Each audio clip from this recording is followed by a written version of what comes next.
ಕೈ ಚಪ್ಪಾಳೆ ತಟ್ಟಿ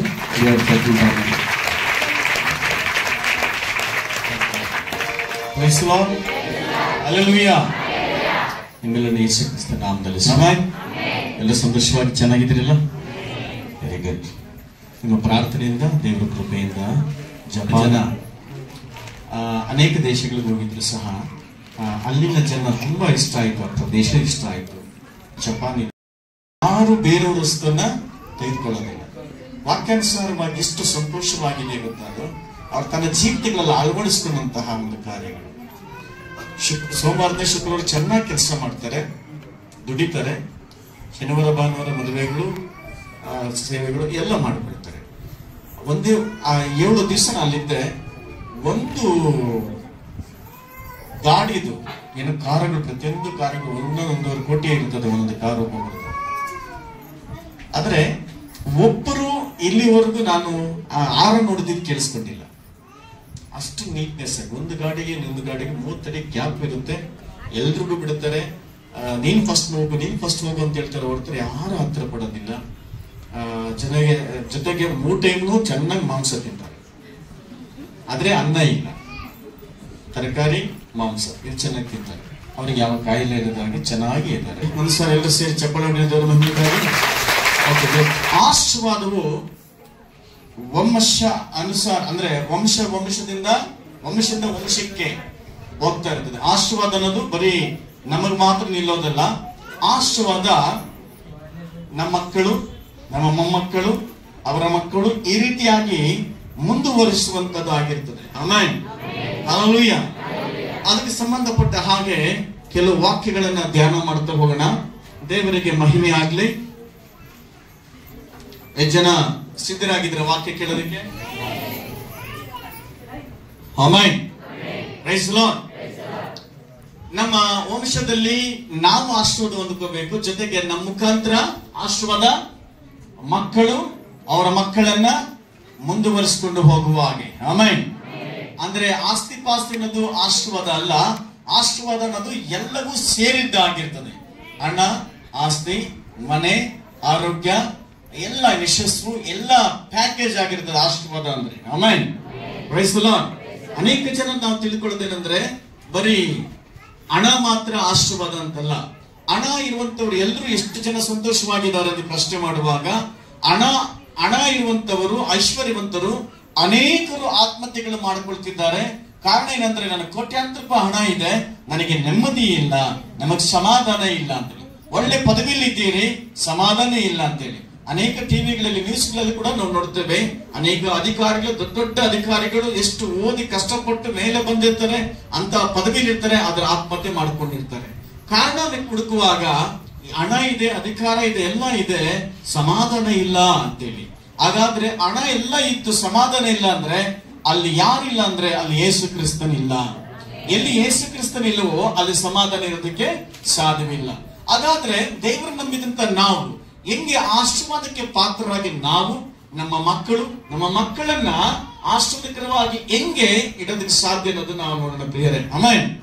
ಮೊದಲನೇದಾಗಿ ಜ್ಞಾನಕೃತಿಗಳು 28ನೇ 20ನೇ ವಾಕ್ಯವನ್ನು ಆಧಾರ ಮಾಡಿಕೊಂಡು ಓದಿಕೊಳ್ಳೋಣ. ಜ್ಞಾನೋಕ್ತಿಗಳು 28ನೇ ಅಧ್ಯಾಯ 20ನೇ ವಾಕ್ಯ.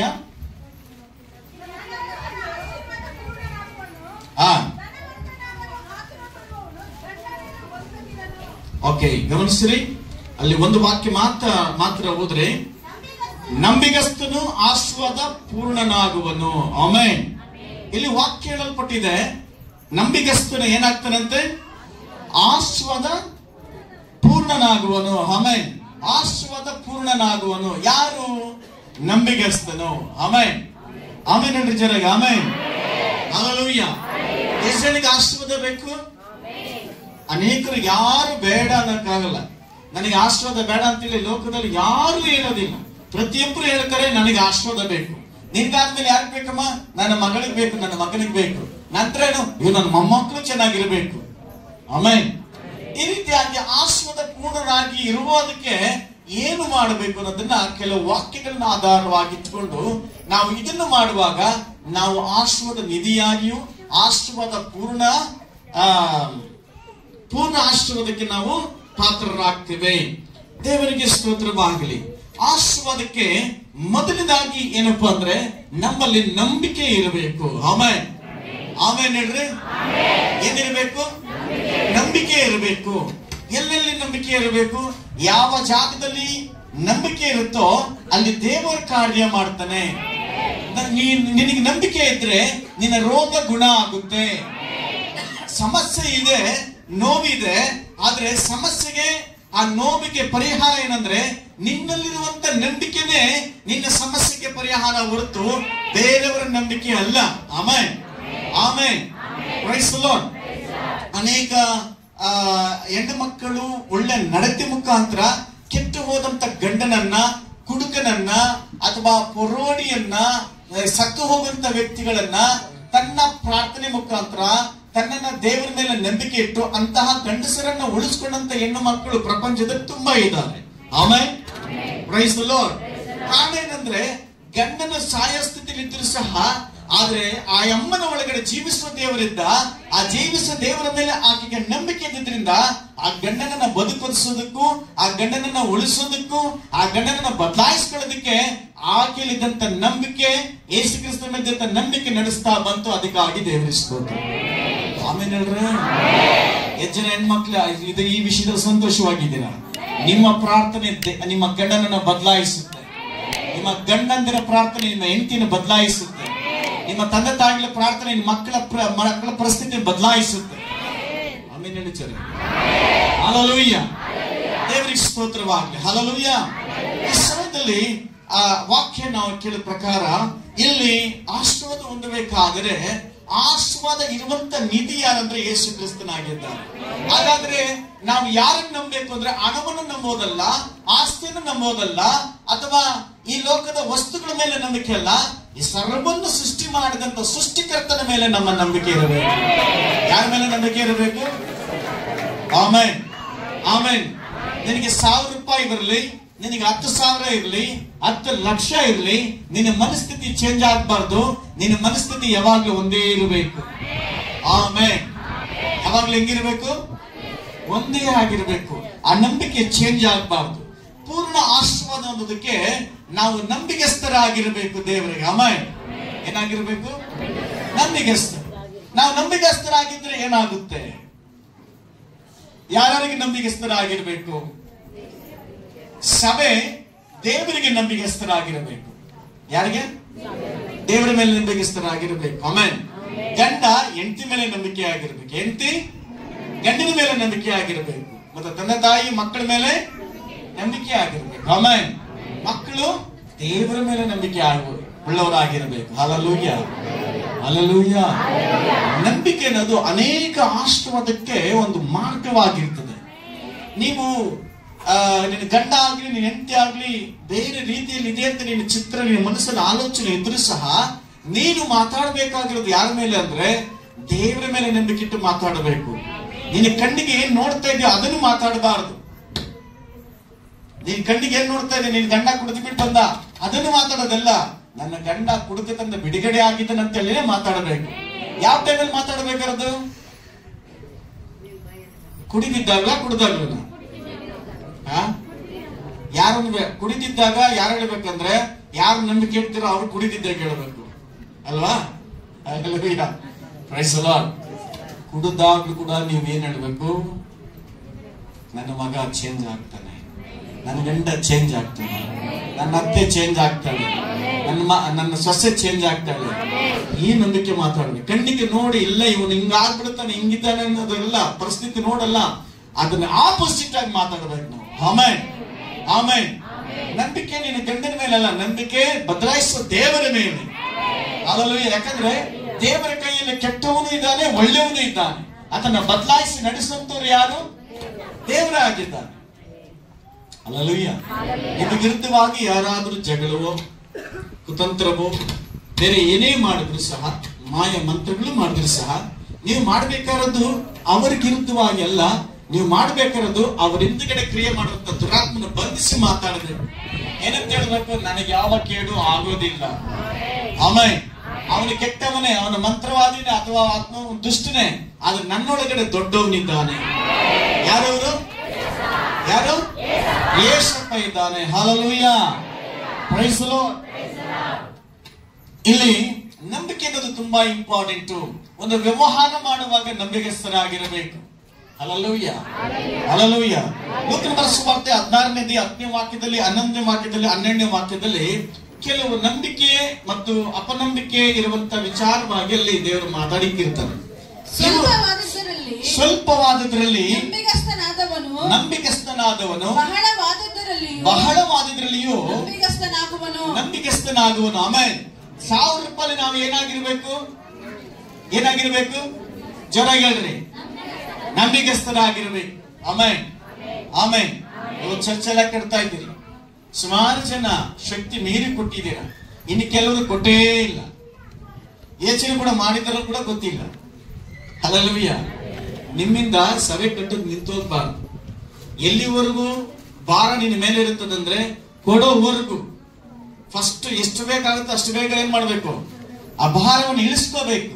ದೇವರೇ, ಈ ಸಭೆಗೆ ಸಂಬಂಧಪಟ್ಟ ಹಾಗೆ ಸಭೆ ಹೇಳಿದ ಪ್ರಕಾರವಾಗಿ ನನ್ನ ಕುಟುಂಬಕ್ಕೆ ಶಕ್ತಿ ಅನುಸಾರವಾಗಿ ಬೇಗ ನನ್ನ ಭಾರವನ್ನೇ ಇಳಿಸಿ ಸಭೆ ಕೂತು ಬಿಡ್ತೀನಿ ಅಂತ ಹೇಳ್ಬೇಕು. Amen, amen, hallelujah. ದೇವರ ಸ್ತೋತ್ರ. ಇಲ್ಲಿ ಗಮನಿಸಿರಿ, ಈ ಸ್ವಲ್ಪದಲ್ಲಿ ನಂಬಿಕಸ್ಥನಾದವನು ಬಹಳದಲ್ಲಿ ಸ್ವಲ್ಪ. ನಿಮಗೆ ಯಾವರಾದ್ರೂ ಸ್ವಲ್ಪ ವಿಷಯದಲ್ಲಿ ನಂಬಿಕೆ ಇಟ್ರೆ ನೀವು ದೊಡ್ಡ ವಿಷಯದಲ್ಲಿ ಇಡಬೇಕಾದ್ರೆ, ದೊಡ್ಡವರಾಗಬೇಕಾದ್ರೆ ನೀನು ಸ್ವಲ್ಪದಲ್ಲೇ ನೀನು ನಂಬಿಕಸ್ಥನಾಗಿರಬೇಕು. ಆಮೇಲೆ ಹಲ್ಲೆಲೂಯಾ. ಈಗ ನಮ್ಮಲ್ಲಿರುವಂತ ಪ್ರತಿಯೊಬ್ಬರು ನನ್ನ ಹತ್ರ ಸ್ವಲ್ಪನೇ ಅಂತ ಹೇಳ್ತಾರೆ ಅಲ್ವಾ? ಏನೂ ಇಲ್ಲ ಅನ್ನೋರು ಯಾರೂ ಇಲ್ಲ, ಎಲ್ಲ ಇದೆ. ಸ್ವಲ್ಪವಾದ್ರೂ ಇದೆ. ಇದೆಯಾ ಇಲ್ವಾ? ಇದೆ. ಆ ಸ್ವಲ್ಪದಲ್ಲಿ ನಂಬಿಕಸ್ಥನಾದ್ರೆ ದೇವರು ನೀನು ದೊಡ್ಡದಲ್ಲಿ ಇರ್ತಾನೆ. ಆಮೇಲೆ 10,000 ಇದ್ದಾಗಲೂ ಅದೇ ನಂಬಿಕೆ, 1000 ರೂಪಾಯಿ ಇದ್ದಾಗಲೂ ಅದೇ ನಂಬಿಕೆ, 10 ಕೋಟಿ ಬಂದ್ರು ಅದೇ ನಂಬಿಕೆ ಆಗಿರ್ಬೇಕು. ನಂಬಿಕೆ ಚೇಂಜ್ ಆಗಬಾರ್ದು. Hallelujah, hallelujah. ದೇವರ ಸ್ತೋತ್ರವಾಗಲಿ. ಅಲ್ಲಿ ವಾಕ್ಯ ಹೇಳಲ್ಪಟ್ಟಿದ್ದು ಸ್ವಲ್ಪದರಲ್ಲಿ ನೀನು ನಂಬಿಕಸ್ಥನಾಗಿದ್ರೆ ಎಲ್ಲಿರ್ತಾರಂತೆ? ಬಹಳವಾದರಲ್ಲಿ, ದೊಡ್ಡದರಲ್ಲಿ ನಂಬಿಕಸ್ಥನಾಗಿ ಇಡ್ತಾನೆ ದೇವರು. ಆಮೇಲೆ ಸ್ವಲ್ಪದರಲ್ಲಿ ಅನ್ಯಾಯಗಾರನಾದವನು ಬಹಳವಾದದರಲ್ಲಿಯೂ ಬಹಳವಾದದಲ್ಲಿ ಸ್ವಲ್ಪದರಲ್ಲೇ ಗೊತ್ತಾಗುತ್ತೆ ಇವನು ಅನ್ಯಾಯಗಾರನಾದ್ರೆ. ಬಹಳವಾದದ್ದು ಯಾರನ್ನ ಕೊಡ್ತಾರ? ಕೆಲವರು ಟೆಸ್ಟ್ ಮಾಡ್ತಾರೆ. ಕೆಲವರು ಹೊಸ ಪರಿಚಯ ಇದ್ದಾಗ ಆಫೀಸ್ ಅಲ್ಲಿ ಅಥವಾ ಬೇರೆ ಬೇರೆ ಕೆಲಸದ ಟೈಮಲ್ಲಿ ಇವರು ನಂಬಿಕಸ್ಥರ ಇಲ್ಲ ಅಂತೇಳಿ ಕೆಲವು ಟೈಮ್ನಲ್ಲಿ ಓನರ್ಗೆ ಏನ್ ಮಾಡ್ತಾರೆ, 1,000 ರೂಪಾಯಿ ಹಾಕ್ದಂಗೆ 500 ರೂಪಾಯಿ ಹಾಕ್ದಂಗೆ ಇವ್ರು ಎತ್ಕೊಂಬಂದ್ ಕೊಡ್ತಾರ, ಎತ್ತಿ ಮುಚ್ಚಿಕ್ ಕೊಡ್ತಾರ ಅಂತ ಚೆಕ್ ಮಾಡ್ತಾರೆ. ಮಾಡ್ತಾರೆ. ಒಂದ್ ವೇಳೆ ಆ ಚಿಕ್ಕದ್ರಲ್ಲಿ ನಂಬಿಕಸ್ಥರಾಗಿದ್ರೆ ಅವ್ರೇನ್ ಮಾಡ್ತಾರೆ, ಗಲ್ಲಾ ಮೇಲೆ ಅಥವಾ ಕ್ಯಾಶ್ ಮೇಲೆ ಬಿಡ್ತಾರೆ. ಈತನು ಹಣದಲ್ಲಿ ನಂಬಿಕಸ್ಥನಾಗಿದ್ದಾನೆ, ಈತನು ಈ ಮ್ಯಾನೇಜರ್ ಪೋಸ್ಟ್ಗೆ ಇವರಿಗೆ ನಂಬಿಕಸ್ಥನಾಗಿದ್ದಾನೆ ಅಂತೇಳಿ. Amen, amen, praise the Lord, praise the Lord. ನಾವು ಸ್ಟಾರ್ಟಿಂಗ್ ಅಲ್ಲೇ ಕಳ್ತನ ಮಾಡೋ ಸ್ಟಾರ್ಟ್ ಮಾಡಿದ್ರೆ ಕೆಲಸ ಅಲ್ಲಿ ಮಿಕ್ಸಲ್ಲ. ಯಾವುದೇ ಕಳ್ತನ ಆದ್ರೂ ಅಲ್ಲಿ ಕಣ್ಣಲ್ಲಿ ನೋಡಿರ್ತಾರೆ, ಚಿಕ್ಕದ್ರಲ್ಲಿ ಅವ್ರು ನಂಬಿಕೆ ಕಳ್ಕೊಂಡಿರ್ತಾರಲ್ಲ, ಎಲ್ಲರ ಅನುಮಾನ ಯಾರ ಮೇಲೆ ಇರ್ತದೆ? ಅವರ ಮೇಲೇನೆ ಬರುತ್ತೆ. ಅದಕ್ಕೆ ನಂಬಿಕೆ ಅನ್ನೋದು ತುಂಬಾ ಮುಖ್ಯ. ನಂಬಿಕೆ ಉಳಿಸ್ಕೋಬೇಕು. ಎಲ್ಲ ವಿಚಾರದಲ್ಲಿ ನಂಬಿಕಸ್ಥರಾಗಿರ್ಬೇಕು. ಒಂದು ಹಣವಾಗಿರ್ಲಿ, ದೇವರ ವಾಕ್ಯ ಹೇಳುತ್ತೆ, ಜಮೀನಾಗ್ಲಿ, ಒಂದು ಮನೆಯಾಗಲಿ, ಒಬ್ಬರು ನಮಗೆ ನಂಬಿಕಸ್ಥರಾಗಿ ಕೊಟ್ಟಾಗ ಆ ನಂಬಿಕೆನ ಉಳಿಸ್ಕೋಬೇಕು ಹೊರತು ನಂಬಿಕೆಯನ್ನ ಕಳ್ಕೊಳ್ಳೋ ಮಟ್ಟಕ್ಕೆ ಇರಬಾರದು. Hallelujah, hallelujah.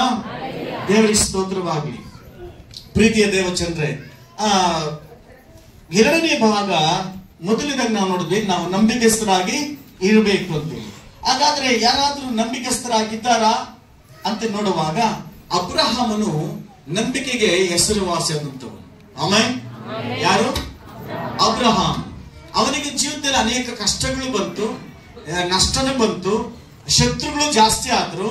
ಆದ್ರ ಕೊನೆಗೆ ಅವನ ಪರಿಸ್ಥಿತಿ ಹೆಂಗಿತ್ತಂದ್ರೆ ಸ್ವಂತ ಮಗನನ್ನೇ ಬಲಿ ಕೊಡುವಂತಹ ಪರಿಸ್ಥಿತಿ ಬಂದಾಗ್ಲೂ ಸಹ ಆತನು ದೇವರ ವಿರುದ್ಧವಾಗಿ ಗೊಣಗಾಡ್ಲಿಲ್ಲ, ದೇವರ ವಿರುದ್ಧವಾಗಿ ನಿಂತ್ಕೊಳ್ಳಿಲ್ಲ, ಬೇಸರತೆ ಮಾಡ್ಕೊಂಡಿಲ್ಲ. ದೇವರು ಹೇಳಿದ್ದನ್ನೆಲ್ಲ ಕಳ್ಕೊಳ್ಳೋದಕ್ಕೂ ದೇವರಿಗಾಗಿ ತ್ಯಾಗ ಮಾಡೋದಕ್ಕೂ ಸಿದ್ಧನಾಗಿದ್ದ. ಅದಕ್ಕೆ ಇವತ್ತು ಸಹ ಆತನ ಬಗ್ಗೆ ನಾವು ಮಾತಾಡ್ತೀವಿ. ಅದಕ್ಕೆ ಇಲ್ಲಿ ನಂಬಿಕಸ್ಥರು ತುಂಬಾ ಮುಖ್ಯ. ನಂಬಿಕೆ ಯಾವತ್ತಲ್ಲಿ ಹೋಗುತ್ತೆ? ನಂಬಿಕೆ ನಮಗೆ ಕಷ್ಟ ಬಂದಾಗ, ನಮ್ಮ ಕೆಲಸಗಳು ಆಗದಿದ್ದಾಗ, ಪ್ರಾಣ ಹೋಗೋ ಸಂದರ್ಭ ಬಂದಾಗ, ಎಷ್ಟು ಪ್ರಾರ್ಥನೆ ಮಾಡಿದ್ರು ಫಲ ಕೊಡದಿದ್ದಾಗ, ಅಥವಾ ನಮ್ಮ ಜೀವಿತದಲ್ಲಿ ಏಟು ಮೇಲೆ ಹೇಟು ಬಿದ್ದಾಗ ನಂಬಿಕೆ ಅನ್ನೋದು ಬೇರು ಸ್ವಲ್ಪ ಕದಲುತ್ತಾ ಬರುತ್ತೆ ಸಹಜವಾಗಿ ಮನುಷ್ಯನಿಗೆ. ಅದೇ ರೀತಿಗೆ ಅಬ್ರಹಾಮನಿಗೂ ಆಯ್ತು. ಅಬ್ರಹಾಮನಿಗೆ ಆಗಿಲ್ಲ ಅಂತಲ್ಲ, ಅಬ್ರಹಾಮನಿಗೂ ಆಯ್ತು. ಎಂತ ಪರಿಸ್ಥಿತಿ ಆಯ್ತು? ಮಗನನ್ನ ಕಳ್ಕೊಳ್ಳುವಂತ ಮಟ್ಟಕ್ಕೆ ಬಂದ. ಯಾವ ಮಟ್ಟಕ್ಕೆ? ಒಂದು ಚೊಂಬಿಲ್ಲ ಅಂದ್ರೆ ಚೊಂಬ್ ತಗೋಬಹುದು, ಗಾಡಿ ಇಲ್ಲ ಅಂದ್ರೆ ಗಾಡಿ ತಗೋಬಹುದು ಕಳ್ಕೊಂಡ್ರೆ, ಅಲ್ವಾ ಚಲಪವ್ರೆ? ಅಲ್ವಾ? ಒಂದು ಹುಳಿ ಇಲ್ಲ ಅಂದ್ರೆ ಹುಳಿ ತಗೋಬಹುದು, ಸುತ್ತಿ ಇಲ್ಲ ಅಂದ್ರೆ ತಗೋಬಹುದು. ಆದ್ರೆ ಮಗು ಕಳ್ಕೊಂಡ್ರೆ ಮತ್ತೆ ಬರುತ್ತಾ? ಅದು 100 ವರ್ಷದಲ್ಲಿ ಮಗನ ಹುಟ್ಟಿರೋದು, ಅದನಿಗೆ ಸರ್ವಸ್ವ ತನ್ನ ಮಗನೇ. ಅದೊಂದು ಪರೀಕ್ಷೆ ಬಂತು. ಆತನ ನಂಬಿಕೆನ ಪರೀಕ್ಷೆ ಮಾಡೋದಕ್ಕೆ ನೀನು ಮಗನ ಎತ್ಕೊಂಡಾಗಿ ಮೌಂಟ್ ಮೋರಿಯಾ ಬೆಟ್ಟದಲ್ಲಿ ಏನ್ ಮಾಡು, ಬಲಿ ಕೊಡು ಅಂತ ಹೇಳಿದ್ರು. ಗುಣಗಾಡಿರ್ಬೇಕಾಯ್ತಲ್ಲ, ಜಗಳ ಮಾಡ್ಬೋದಾಗಿತ್ತಲ್ಲ ದೇವ್ರ ಮೇಲೆ. ಕೊಟ್ಟಂಗೆ ಕೊಟ್ಕೊಂತೀಯಲ್ಲ ದೇವ್ರೆ, ಇಷ್ಟು ವರ್ಷ ಮಕ್ಕಳದಿರುತ್ತೆ ಕೇಳ್ಕೊಂಡೆ, ನೀನು ವಾಗ್ದಾನ ಮಾಡಿದೆ, 25 ವರ್ಷ ಆದ್ಮೇಲೆ ಕೊಟ್ಟೆ, 100 ವರ್ಷದಲ್ಲಿ ಇಂಥ ವಯಸ್ಸಲ್ಲಿ ಆಸ್ತಿ ಪಾಸ್ತಿಗೆಲ್ಲ ಯಾರು ಇಲ್ಲ ಅಂದ್ಕೊಂಡಾಗ ನೀ ಕೊಟ್ಟೆ. ಈಗ ನೋಡಿದ್ರೆ ಇದಕ್ಕಿದ್ದಂಗೆ ನನ್ನ ಮಗನ ಕಿತ್ಕೊಳ್ತಾ ಇದೆಯಲ್ಲ, ಅದು ನನ್ನ ಕೈಯಲ್ಲೇ ಸಾಯಿಸು ಅಂತ ಹೇಳ್ತೀಯಲ್ಲ ಅಂತ ಮಾತಾಡ್ಬೇಕಾಯ್ತು. ಆದ್ರೆ ಅಬ್ರಹಾಮನ ಮಾತಾಡ್ಲಿಲ್ಲ, ಅವನ ನಂಬಿಕೆಸ್ತನೇ ಆಗಿದ್ದ. ಯಾರ ಮೇಲೆ? ಅಂತ ಪ್ರಾಣ ಕಳ್ಕೊಂಡು ಒಂದು ವೇಳೆ ನಮಗೆ ನನ್ನ ಮಗಳು ನನ್ನ ಮಗನೋ ಯಾರಾದ್ರೂ ಕಳ್ಕೊಳ್ಳೋ ಮಟ್ಟಕ್ಕೆ ಇದ್ದಿದ್ರೆ, ಇದೇ ತರ ಅಬ್ರಹಾಮನ ಪರಿಸ್ಥಿತಿ ಬಂದಿದೆ ಆದ್ರೆ ಎಷ್ಟು ಜನ ದೇವರನ್ನ ಬೈದು ಓಡಾಗ್ಬಿಡ್ತಾರೆ. ಆದ್ರೆ ಅಬ್ರಹಾಮನ ಮಾತ್ರ ಇವತ್ತು ಅವನ ಬಗ್ಗೆ ತಿಳ್ಕೊಳ್ಳೋದ ಕಾರಣ ಏನಂದ್ರೆ ಆತ ನಂಬಿಗಸ್ತನಾಗಿದ್ದ. ಆಮೇನ್. ಈ ಭಾರತದಲ್ಲಿ ಯಾರೋ ಒಬ್ಬ ಸಾಕ್ಷಿ ಹೇಳ್ತಾ ಬಂದು, ಈ ಸಭೆಯಲ್ಲೋ ಮತ್ತೆ ಬೇರೆ ಸಭೆಯಲ್ಲಿ ಅನ್ಸುತ್ತೆ, ಅಯ್ಯಮ್ಮ ಚರ್ಚಿಗೆ ಬಂದಿದ್ದಾರೆ, ರಿಯಲ್ ಆಗಿ ನಡೆದಿರೋದು. ಚರ್ಚಿಗೆ ಬಂದಾಗ ಸ್ವಲ್ಪ ವಾರ ಬಂದಿದ್ದಾರೆ. ಆ ಯಮ್ಮನಿಗೆ ಅಕ್ಕಪಕ್ಕದಲ್ಲಿ ಶತ್ರುಗಳು ಜಾಸ್ತಿ, ಅಕ್ಕಪಕ್ಕದಲ್ಲಿ ಶತ್ರುಗಳು ಜಾಸ್ತಿ. ಆ ಯಮ್ಮನಿಗೆ ಚರ್ಚಿಗೆ ಬರ್ತಾಳೆ, ಹೊರಗಡೆ ಹೋದ್ರೆ ಅಕ್ಕಪಕ್ಕದ ಮನೆಯವರ ಮೇಲೆ ಯಾವಾಗ್ಲೂ ಜಗಳ. ಸರಿ, ಈ ಜಗಳ ನಡೀತಾ ಇರ್ಬೇಕಾದ್ರೆ ಆ ಯಮ್ಮನ ಕನಸಲ್ಲಿ ಒಬ್ಬ ಎಲ್ಲಮ್ಮ ಅಂತ ದೇವರು ಬಂದ್ರು. ಯಾರು ಬಂದಿದ್ದು? ಎಲ್ಲಮ್ಮ ಬಂದು ಹೇಳ್ತದೆ, ನಿನಗೆ ವಿರುದ್ಧವಾಗಿರೋರ್ನ ನಾನು ಶಿಕ್ಷೆ ಕೊಡ್ತೀನಿ. ಏನಂತ ಹೇಳಿದ್ರು? ನಿನಗೆ ವಿರುದ್ಧವಾಗಿ ಯಾರು ಬರ್ತಾರೋ ಅವ್ರಿಗೆ ಏನ್ ಕೊಡ್ತೀನಿ? ನಾನು ಶಿಕ್ಷೆ ಕೊಡ್ತೀನಿ, ನೀನ್ ನನ್ನ ನಂಬು ಅಂತೇಳಿ ಎಲ್ಲಮ್ಮ ಬಂದು ತ್ರಿಶೂಲ ಹಿಡ್ಕೊಂಡು ಹೇಳ್ಬಿಟ್ಟದ. ಯಮನಿಗೆ ಒಂದೇ ಸಂತೋಷ. ಹೊಡೆದ ಎಲ್ಲಮ್ಮನು, ನಾನು ಯಾರ ಮೇಲೆ ನನ್ನ ಮೇಲೆ ಯಾರು ಬರ್ತಾರೋ, ನನ್ನ ಮೇಲೆ ಯಾರು ಹೊಟ್ಟೆ ಕಿಚ್ಚಿಬಿಡ್ತಾರೋ, ಅದು ನನ್ನ ಮೇಲೆ ಜಗಳಕ್ಕೆ ಬರ್ತಾರೋ ಅವ್ರನ್ನೇನ್ ಮಾಡ್ತೀನಿ, ಅವ್ರಿಗೆ ಶಿಕ್ಷೆ ಕೊಡ್ತೀನಿ ಅಂತ ಹೇಳಿದ್ರಲ್ಲ, ಎಲ್ಲವನ್ನೇ ಕರೆಕ್ಟ್ ಅಂತ. ಅದು ಎಲ್ಲಮ್ಮನ ಹೋದ ತಕ್ಷಣ ಯೇಸು ಸ್ವಾಮಿ ಬಂದ್ರು. ಏನಂತ ಹೇಳಿದ್ರೆ ಯೇಸು ಸ್ವಾಮಿ ಅಂದ್ರೆ, ಅಮ್ಮ ನಿನಗೆ ದ್ರೋಹ ಮಾಡಿದವರನ್ನ, ನಿನಗೆ ಕೆಡುಕು ಮಾಡಿದವರನ್ನ, ನಿನಗೆ ತೊಂದರೆ ಕೊಟ್ಟವ್ರನ್ನ ನೀನು ಕ್ಷಮಿಸು, ನಾನು ನಿನ್ನನ್ನು ಅವರನ್ನು ಕ್ಷಮಿಸ್ತೀನಿ ಅಂತ ಹೇಳಿದ್ರು. ಜನ ಆಮೇಲೆ ಹೇಳಿದ್ರೆ ಇದು ಒಳ್ಳೇದ ಕೆಟ್ಟದ? ಅದ ಅಯ್ಯಮ್ಮ ಏನ್ ಮಾಡೋದು ಗೊತ್ತಾ? ಇದೆಂತ ಯೇಸು ಇತ್ತು, ನನ್ನ ಶತ್ರುಗಳನ್ನ ಶಿಕ್ಷಿಸ್ತೀನಿ ಅಂದ್ರೆ ಅಯ್ಯಮ್ಮನ ಕರೆಕ್ಟ್, ಇದು ಕ್ಷಮಿಸ್ಕೋಬೇಕಂತೆ. ಅಂತ ಕಾಚಾರ ಏನು? ನನ್ನ ಕಣ್ಣು ಮುಂದೆ ಶತ್ರುಗಳು ಇರಬಾರ್ದು, ನನಗೆ ಯೇಸುಸ್ವಾಮಿ ಬೇಡ, ಎಲ್ಲಮ್ಮನೆ ಬೇಕು ಅಂತೇಳಿ ಅವನು ಎಲ್ಲಮ್ಮನೆ ಬೇಡ. ಆದ್ರೆ ದ್ವೇಷ ಅನ್ನೋದು ಬಿತ್ತುವಂಥದ್ದು ದೆವ್ವಗಳ ಕಾರ್ಯವಾಗಿದೆ. ಅದು ನನ್ನ ದೇವರ ಕನಸಲ್ಲಿ ಕೂಡ ಹೇಳ್ತಾನೆ, ನೀನು ಕ್ಷಮಿಸು. ಆಮೇನ್. ನೀನು ಕ್ಷಮಿಸಿದ್ರೆ ನಾನು ಅವ್ರನ್ನ ಕ್ಷಮಿಸ್ತೀನಿ ಅಂತ ಹೇಳಿ. ಹಲ್ಲೆಲೂಯ. ಆದ್ರೆ ಅಯ್ಯಮ್ಮನ ನಂಬಿಕೆ ಎಲ್ಲಮ್ಮನ ಮೇಲೆ ಹೋಯ್ತು. ಅಂದ್ರೆ ಅಯ್ಯಮ್ಮನ ಉದ್ದೇಶ ಅಂದ್ರೆ ನಾನು ಸುತ್ತಲೂ ಬರುವಂತ ಎಲ್ಲಾ ಶತ್ರುಗಳು ನಾಶ ಆಗ್ಬೇಕು ಅನ್ನೋದೇ ಉದ್ದೇಶ ಆಯ್ತು ಹೊರತು ನನ್ನ ಜೊತೆಲಿ ಅವರು ಬದುಕಬೇಕಂತೇಳಿ ಮನಸ್ಸಿರ್ಲಿಲ್ಲ. ಪ್ರೀತಿ ದೇವಚಂದ್ರೆ, ಈ ಗುಂಪಲ್ಲಿ ಎಷ್ಟು ಜನ ಇದ್ದೀರಾ? ಇದು ನಡೆದಿದ್ದು ನಿಜವಾದ ಘಟನೆ. ಈ ಗ್ರೂಪ್ ಅಲ್ಲಿ ಆ ತಾಯಿಗೆ ಕನಸು ಕಂಡಂತ ರೀತಿಯಲ್ಲಿ ಯೇಸು ಸ್ವಾಮಿನ ಬಂದ್ರು, ಮತ್ತೆ ಎಲ್ಲಮ್ಮನ ಬಂದ್ರು. ಆದ್ರೆ ಅಯ್ಯಮ್ಮನ ಯಾರು ಫಾಲೋ ಮಾಡಿದ್ಲು? ಎಲ್ಲಮ್ಮನನ್ನ ಫಾಲೋ ಮಾಡಿದ್ಲು, ಯೇಸುವನ್ನು ಫಾಲೋ ಮಾಡಿಲ್ಲ. ಈಗ ಇಂಥ ಪರಿಸ್ಥಿತಿಯಲ್ಲಿ ಈ ಜಾಗದಲ್ಲಿ ಸುಮಾರು ಜನ ಇದ್ದೀರಾ. ಈ ಜಾಗದಲ್ಲಿ ಗಂಡಸರಿಗೆ ಸುಮಾರು ಜನ ಇದ್ದೀರಾ. ಈಗ ಹೇಳ್ರಿ, ನಿಮ್ಮ ಶತ್ರುಗಳು ನಾಶ ಆಗ್ಬೇಕಾ, ನಿಮ್ಮ ಶತ್ರುಗಳು ಆಶೀರ್ವಾದ ಹೊಂದಬೇಕಾ? ನಾಶ ಆಗ್ಬೇಕು. Very good. ಎಲ್ಲಮ್ಮ ಭಕ್ತರೆಲ್ಲ ನಾಶ ಆಗ್ಬೇಕು ಅಂತ ಹೇಳ್ಬೇಕು.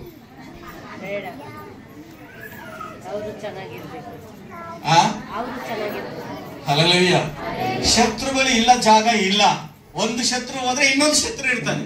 ಎಲ್ಲರೂ ಸಾಯಿಸ್ಕೊಂಡು ಹೋಗ್ಬೇಕಾದ್ರೆ ಈ ಪ್ರಪಂಚ ಉಳಿಯೋದಿಲ್ಲ. ಹಲ್ಲೆಲೂಯಾ. ಹಾಗಾದ್ರೆ ಕ್ರಿಸ್ತನಲ್ಲಿ ನಾವಿರುವಂತ ನಾವು ನಮ್ಮ ಹೃದಯ ಇನ್ನೊಬ್ಬರಿಗೆ ಕ್ಷಮಿಸುವಂತದ್ದಾಗಿರಬೇಕು. ಆಮೆನ್. ನೀನು ಕ್ಷಮಿಸುವಾಗ ನಿನ್ನ ಪಾಪಗಳು ಕ್ಷಮಿಸಲ್ಪಡ್ತವೆ. ಯಾರ ಪಾಪಗಳು ಕ್ಷಮಿಸಲ್ಪಡ್ತದೋ ಅವಾಗ ಅವರು ದೇವರ ಮಕ್ಕಳಾಗ್ತಾರೆ. ಯಾರಾಗ್ತಾರೆ? ದೇವರ ಮಕ್ಕಳಾಗ್ತಾರೆ. ಯಾರು ದೇವರ ಮಕ್ಕಳಾಗ್ತಾರೋ ದೇವರ ರಾಜ್ಯದಲ್ಲಿ ಎಲ್ಲ ಆಶೀರ್ವಾದಕ್ಕೆ ಪಾತ್ರರಾಗ್ತಾರೆ. ಆಮೆನ್. ದೇವರ ರಾಜ್ಯ ಅವರ ಒಳಗಡೆ ಬರುತ್ತೆ. ದೇವರ ಅಧಿಕಾರ ಅವರಿಗೆ ಕೊಡಲ್ಪಡುತ್ತದೆ. Amen, amen, hallelujah, praise the Lord. ಕ್ಷಮಿಸ್ತೀರಾ? ಯಾರನ್ನ ಕ್ಷಮಿಸ್ತೀರಾ? ಸಾಯಿಸ್ತೀರಾ? ಕ್ಷಮಿಸಿದ್ರೆ ನಿನ್ನ ಪಾಪಗಳಿಗೆ ಕ್ಷಮಿಸಲ್ಪಡ್ತೀವಿ. ನಿನ್ನ ಪಾಪಗಳು ಯಾರ ಪಾಪಗಳಿಗೆ ಕ್ಷಮಿಸಲ್ಪಡ್ತೀಯೋ ಅವ್ರು ಯಾರಾಗ್ತಾರೆ? ದೇವರ ಮಕ್ಕಳಾಗ್ತಾರೆ. ಯಾರು ದೇವರ ಮಕ್ಕಳಾಗ್ತಾರೋ ಅವ್ರು ದೇವರ ರಾಜ್ಯದೊಳಗಡೆ ಬಂದ್ಬಿಡ್ತಾರೆ. ಯಾವಾಗ ದೇವರ ರಾಜ್ಯದೊಳಗೆ ಬಂದ್ಬಿಡ್ತಾರೋ ದೇವರ ರಾಜ್ಯದಲ್ಲಿ ಎಲ್ಲಾ ಆಶೀರ್ವಾದಕ್ಕೆ ನಾವು ಪಾತ್ರರಾಗ್ತೀವಿ. ಆಮೆನ್. ದೇವರಿಗೆ ಸ್ತೋತ್ರವಾಗಲಿ. ಗಮನಿಸ್ರಿ, ಇಲ್ಲಿ ಅಬ್ರಹಾಮನು ನಂಬಿಗಸ್ತನೇ ಆಗಿದ್ದ. ಕೊನೆಗೆ ಮಗನಾದಂತ ಈಸಾಕನ ಕೇಳ್ತಾನೆ.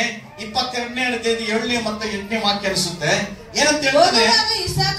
ಈಸಾಕನು ತನ್ನ ತಂದೆಯಾದ ಅಬ್ರಹಾಮನಿಗೆ ಅಪ್ಪ ಎಂದು ಕರೆಯಲು ಅಬ್ರಹಾಮನು ಏನು ಮಗನೇ ಅಂದನು. ಇಸಾಕನು, ಇಗೋ ಬೆಂಕಿಯು ಕಟ್ಟಿಗೆಯೂ ಉಂಟು, ಆದರೆ ಹೋಮಕ್ಕೆ ಬೇಕಾದ ಕುರಿ ಎಲ್ಲಿ ಎಂದು ಕೇಳಿದ್ದಕ್ಕೆ ಅಬ್ರಹಾಮನು, ಮಗನೇ, ಹೋಮಕ್ಕೆ ಬೇಕಾದ ಕುರಿಯನ್ನು ದೇವರೇ ಒದಗಿಸುವನು ಅಂದನು. ದೇವರೇ ಒದಗಿಸ್ತಾನೆ ಅಂತೇಳಿ ಅಬ್ರಹಾಮನ ಹೇಳ್ದ. Amen, amen. ದೇವರ ಮೇಲೆ ಇಟ್ಟಂತಹ ನಂಬಿಕೆ ಸೋತು ಹೋಗ್ಲಿಲ್ಲ. ತನ್ನ ಮಗ ಸತ್ತೋಗ್ತಾನೆ ಅಂತ ಯೋಚನೆ ಮಾಡಿಲ್ಲ. ನನ್ನ ಮಗನನ್ನ ಕಾಪಾಡ್ತಾನೆ, ದೇವರು ವಾಗ್ದಾನ ಕೊಟ್ಟಿದ್ದಾನೆ. ಆತನ ನಂಬಿಕೆ ಇಸಾಕನ ಮೇಲಲ್ಲ, ಆತನ ನಂಬಿಕೆ ದೇವರ ಮೇಲೆ ಆಗಿದೆ. ದೇವರು ಹೇಳಿದ್ದನ್ನ ಕೇಳಿದ ಹೊರತು ಗೊಣಗಾಡ್ಲಿಲ್ಲ, ನೋವು ಪಟ್ಟಿಲ್ಲ. Hallelujah, hallelujah, praise the Lord. ನಮ್ಮ ಜೀವಿತಗಳಲ್ಲಿ ಕೆಲವು ನಷ್ಟಗಳಾದಾಗ, ತೊಂದರೆಗಳಾದಾಗ ದೇವರ ವಿರುದ್ಧವಾಗಿ ಮಾತಾಡ್ತಾ ಹೋಗ್ತೇವೆ. ಖಂಡಿತವಾಗ್ಲೂ ಆ ರೀತಿ ಮಾತಾಡಬಾರ್ದು. ಅದ್ರ ಬದಲಾಗಿ ನಿಮ್ಮ ಸಮಸ್ಯೆ ಏನಿದೆಯೋ ಅದಕ್ಕೆ ಆಪೋಸಿಟ್ ಆಗಿ ಸ್ತೋತ್ರ ಮಾಡೋದು ಕಲ್ತ್ಕೊಳ್ಳುವಾಗ ನಿಮ್ಮ ಸಮಸ್ಯೆಗಳು ಪರಿಹಾರ ಆಗ್ತದೆ. ನೀನು ಹೇಳಿದ್ದೇ ಆಗಬೇಕು ಅನ್ನೋದಕ್ಕಿಂತ ದೇವರೇ ನೀನು ಅಂದುಕೊಂಡಿದ್ದೆ ನನಗಾಗಲಿ ಅನ್ಬೇಕು. ಆಮೆನ್. ಏನ್ ಹೇಳಿ? ನಾನು ಅಂದುಕೊಂಡಿದ್ದು ಅನ್ನೋದಕ್ಕಿಂತ ದೇವರೇ ನೀನು ಅಂದುಕೊಂಡಿದ್ದೆ ನಿನ್ನ ಚಿತ್ತವೇ ಆಗಲಿ. ಹೆಚ್ಚಿನ ಹೇಳ್ತಾರೆ, ದೇವರೇ ನನ್ನ ಕುಟುಂಬದಲ್ಲಿ ನನ್ನ ಜೀವಿತದಲ್ಲಿ ನಿನ್ನ ಚಿತ್ತ ನೆರವೇರಬೇಕು. ದೇವರ ಚಿತ್ತ ನೆರವೇರುವಾಗ ಸಮಾಧಾನಕರವಾಗಿರ್ತದೆ. ಅನೇಕ ಸಂದರ್ಭದಲ್ಲಿ ನಮ್ಮಿಷ್ಟ ನಡೆದಿದ್ದಾಗ ನಾವು ದುಃಖಕ್ಕೆ, ನೋವಿಗೆ ಒಳಗಾಗ್ತೀವಿ. ನನಗೆ ಈ ತರ ಆಗ್ಲಿಲ್ಲ ಕೆಲಸ ಅಂತೇಳಿ. ಒಂದು ವೇಳೆ ಆಗಿಲ್ಲ ಅಂದ್ರೆ ದೇವ್ರು ಏನೋ ಬೇರೆ ಆಲ್ಟರ್ನೇಟ್ ಇಟ್ಟಿರ್ತಾನೆ ಅಂತ ಅರ್ಥ. ಆಮೇಲೆ ನಾವು ಸೋತು ಹೋಗ್ಬಾರ್ದು. ದೇವ್ರೆ, ನಾನು ಕೇಳೋದಕ್ಕಿಂತ ನೀನು ಬೆಸ್ಟ್ ಆಗಿರೋದ್ರಿಂದ ಒಳ್ಳೇದನ್ನೇ ಕೊಡ್ತೀಯ ಅಂತ ನಾವು ನಂಬ್ತೇವೆ. Amen, hallelujah. ದೇವರಿಗೆ ಸ್ತೋತ್ರವಾಗಲಿ. ಗಮನದಲ್ಲಿಟ್ಕೊಳ್ರಿ, ನಾವು ಅನ್ಯಾಯವಾದಂತಹ ಧನದಲ್ಲಾಗಲಿ, ಜಮೀನಲ್ಲಾಗಲಿ, ಅಥವಾ ಯಾವುದೇ ವಿಚಾರದಲ್ಲಾಗಲಿ ನಂಬಿಕಸ್ಥರಾಗಿ ಇದ್ರೆ ಅನ್ಯಾಯವಿಸ್ತದೆ. ಅನ್ಯಾಯ ನ್ಯಾಯವಾಗಿರ್ತಲ್ಲ, ಅನ್ಯಾಯದಲ್ಲೂ ಸಹ, ಅನ್ಯಾಯದ ಹಣದಲ್ಲೂ ಸಹ ನಾವು ಏನಾಗಿರ್ಬೇಕು? ನಂಬಿಕಸ್ಥರೇ ಆಗಿರ್ಬೇಕು. Amen, amen, praise the Lord. ಸರಿ, ಇದು ಅಬ್ರಹಾಂನ ಒಂದು ನಂಬಿಕೆ ಕುರಿತಾಗಿ ನಾವು ಯಾಕೆ ಮಾತಾಡೋದಂದ್ರೆ, ನಮ್ಮಲ್ಲಿ ನಂಬಿಕೆ ಸೋತು ಹೋಗ್ಬಾರ್ದು. ಎಷ್ಟೇ ಪರಿಸ್ಥಿತಿಗಳು ಬಂದ್ರು, ಎಂತಹ ಕಠಿಣವಾದಂತಹ ಪರಿಸ್ಥಿತಿ ಬಂದ್ರು ಸಹ ಯೇಸುವಿನ ಮೇಲಿದ್ದಂತ ನಂಬಿಕೆ ನಾವು ಕಳ್ಕೋಬಾರ್ದು. ನಮಗೆ ಪರಿಸ್ಥಿತಿಗಳು ತುಂಬಾ ಕಠಿಣವಾಗಿರ್ತದೆ ಅಂದ್ಕೊಂಡ್ರೆ ಆ ಟೈಮಲ್ಲಿ ಹೆಚ್ಚು ಸ್ತೋತ್ರ ಮಾಡಬೇಕು, ಹೆಚ್ಚು ಪ್ರಾರ್ಥನೆ ಮಾಡಬೇಕು, ಹೆಚ್ಚಿಗೆ ನಂಬಿಕೆ ಮಾತುಗಳನ್ನ ಹಾಡಬೇಕು. ಯಾವ ರೀತಿ ಯಾವ ಗಾಳಿ ಬಂದು ನಿನ್ನ ಸಮಸ್ಯೆ ಪರಿಹಾರ ಆಗ್ಬಿಡ್ತದೆ ಗೊತ್ತಾಗಲ್ಲ.